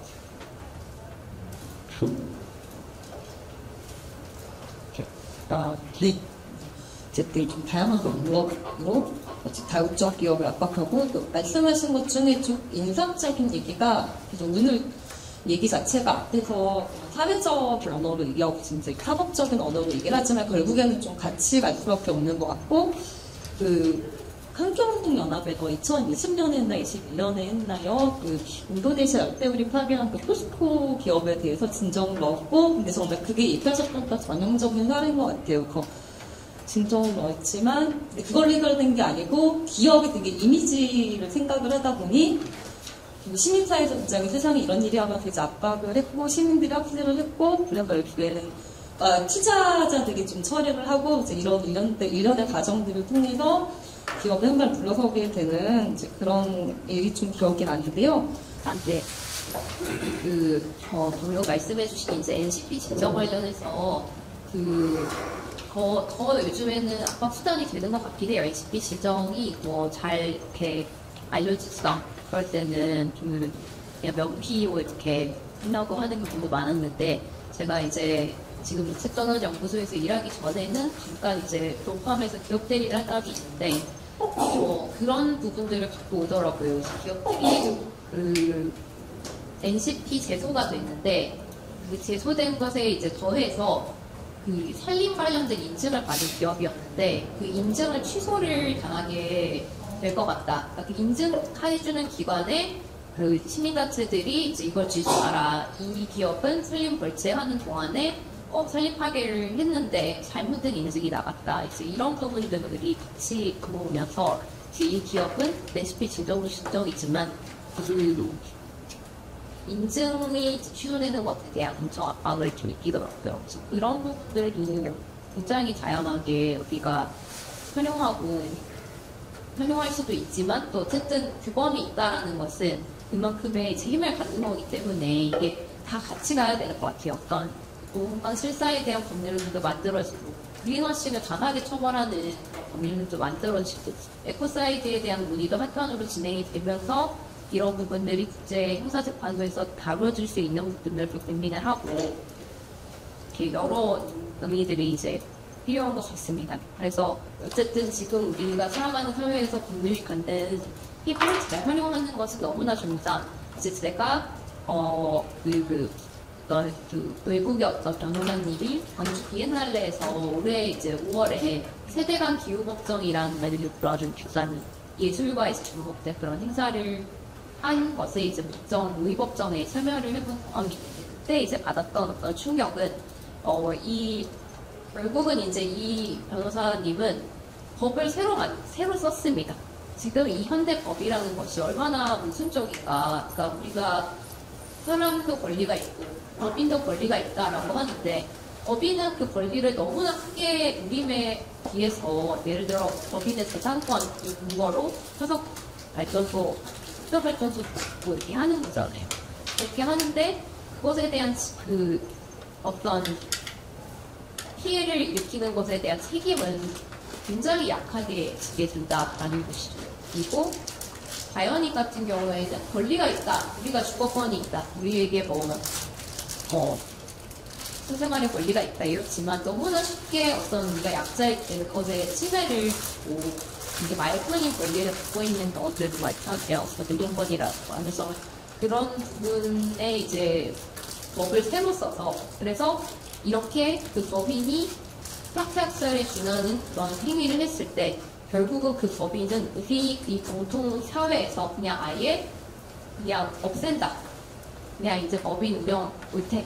이런 식의 굉장히 단순한 법률을 만들어서 그 자리에서 뭐 포스코든 다른 여러 지금 이슈가 되는 것들에 다 유죄 선언을 때리고 까지 경험했는데 이건 이제 어떻게 보면 우리가 아예 상상해보지도 못한 걸 수도 있지만 결국은 법률이라는 것이 사람이 만들었고 그 부분에 대해서 이게 이 사회적 전환, 우리가 지금 전환에 굉장히 될 수 있다라고 했는데 전환이 너무나 필요한 시대에서는 여러 가지 고민과 상상력과 실행을 해볼 수 있을 것 같다라는 이야기를 환경오염을 가지면서 수소에 이르게 된 이유는 굉장히 여러 환경오염이 있고 행정안에 심각한 기후는 이 상황에서 너무 해결하지 못하는 대상이나 실망감과 나중하고 국가의 그래도 하나의 권력축으로서 사법부의 이게 문제다라는 것을 촉구하면서 시작됐다고 생각을 합니다.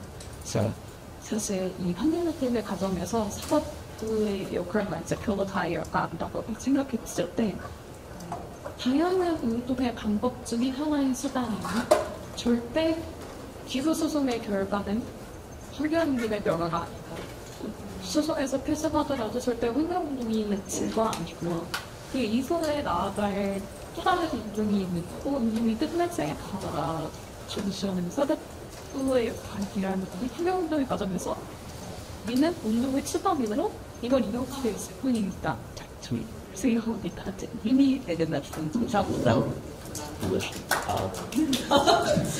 잘 네. 저도 많은 이야기들을 공감하고 이제 에코사이드 어쨌든 형법상으로 환경범죄를 처벌하고자 하는 것의 의의가 우리를 자연인을 보호하는 것과 또 자연인을 보호하고자 하는 사람들에게 그런 정당방위로서 정당성을 부여한다는 두 가지 의미를 그렇게 생각할 수도 있을 것 같아요. 그때 다만 이제 제가 그래서 앞으로도 한국에서도 조카 이제 에코사이드 법제화나 법제화 이런 의미가 있으면 좋겠는데 제가 관찰한 것의 특징이 하나 있고 뭐냐면은 국제형사법에서는 이제 혐오에 관한 범죄로서 이제 에코사이드를 얘기하는데 국내법에서 다뤄질 때는 그냥 환경방해가 있다는 측면이 있어요.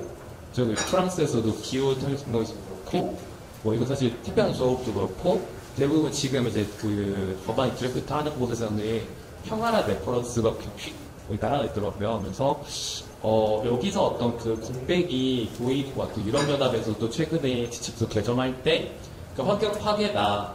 근데 그 환경 파괴인데 이걸 범죄하는 그런 이유가 뭐지?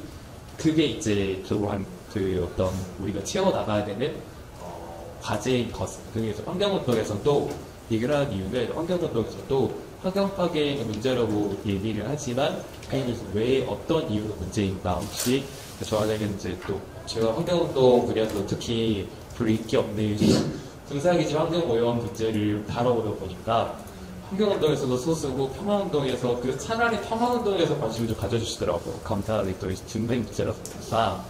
근데 이제 평시와 전시를 구별하기 어려운 세상에서 우리가 평화라는 어쨌든 환경 파괴도 지속 가능한 사회도 평화로우니까 지속 가능하다라고 사람들이 이렇게 그렇게 얘기를 하지만 그 도대체 어떤 평화를 우리가 지속하고자 하는 것인가 그런 맥락에서 환경 파괴는 왜 문제일까 그런 방식으로 환경을 파괴해서 개발하는 게 왜 지속 가능한 평화가 아닐까 이런 논의들을 조금 더 크게 가져가면서 환경운동이 이렇게 조금 다른 운동과 만나면서 좀 의미를 채워나갈 수 있으면 좋겠다고 수업을 세분 말씀들이 다 너무 감동적이었고요. 네, 저도 마무리 이제 오늘 토론 1부, 2부 토론 준비하면서 이제 그냥 마무리 말씀을 드리자면 사실 지금 얘기해주신 부분들이 좀 되게 마음에 이렇게 많이 있는데 저희가 일부 포럼에서 잠깐 뭐 얘기를 했던 부분이긴 한데 패널들에게 에코라는 상태, 에코사이드라고 했을 때 에코라는 상태가 뭐라고 생각하시냐라는 이제 그런 질문을 던졌어요. 이제 그 질문을 통해서 저희도 좀 생각을 해보게 되는 게 환경 파괴는 나쁘다라는 거 어떻게 보면 되게 당위적으로 그냥 생각을 하고 있었고 그 이상은 또 너무 그냥 당위적인 말이었기 때문에 그 이상은 그냥 또 얘기를 많이 안 했던 것 같아요. 그래서 오늘 다양한 분야의 사람들과 환경운동가 이렇게 만나면서 이다에서 지향하는 활동 중에 하나가 생태적 상상력으로 환경과 생명에 대한 철학적 반론을 수여합니다라는 저희 활동 모토가 있는데 오늘의 이런 이야기들이 어떤 뭐 하나를 알고 가고 뭐 이런 게 있구나 뭐 이런 수준이 아니고 또다시 이제 새로운 생태적 상상력을 발휘하는 그런 계기가 되었으면 좋겠습니다. 그래서 오늘의 이야기들이 앞으로 새로운 방문으로 새로운 이야기로 이렇게 건져 나가기를 바라면서 귀한 시간 함께 해주셔서 너무 감사합니다. 이상 마치겠습니다.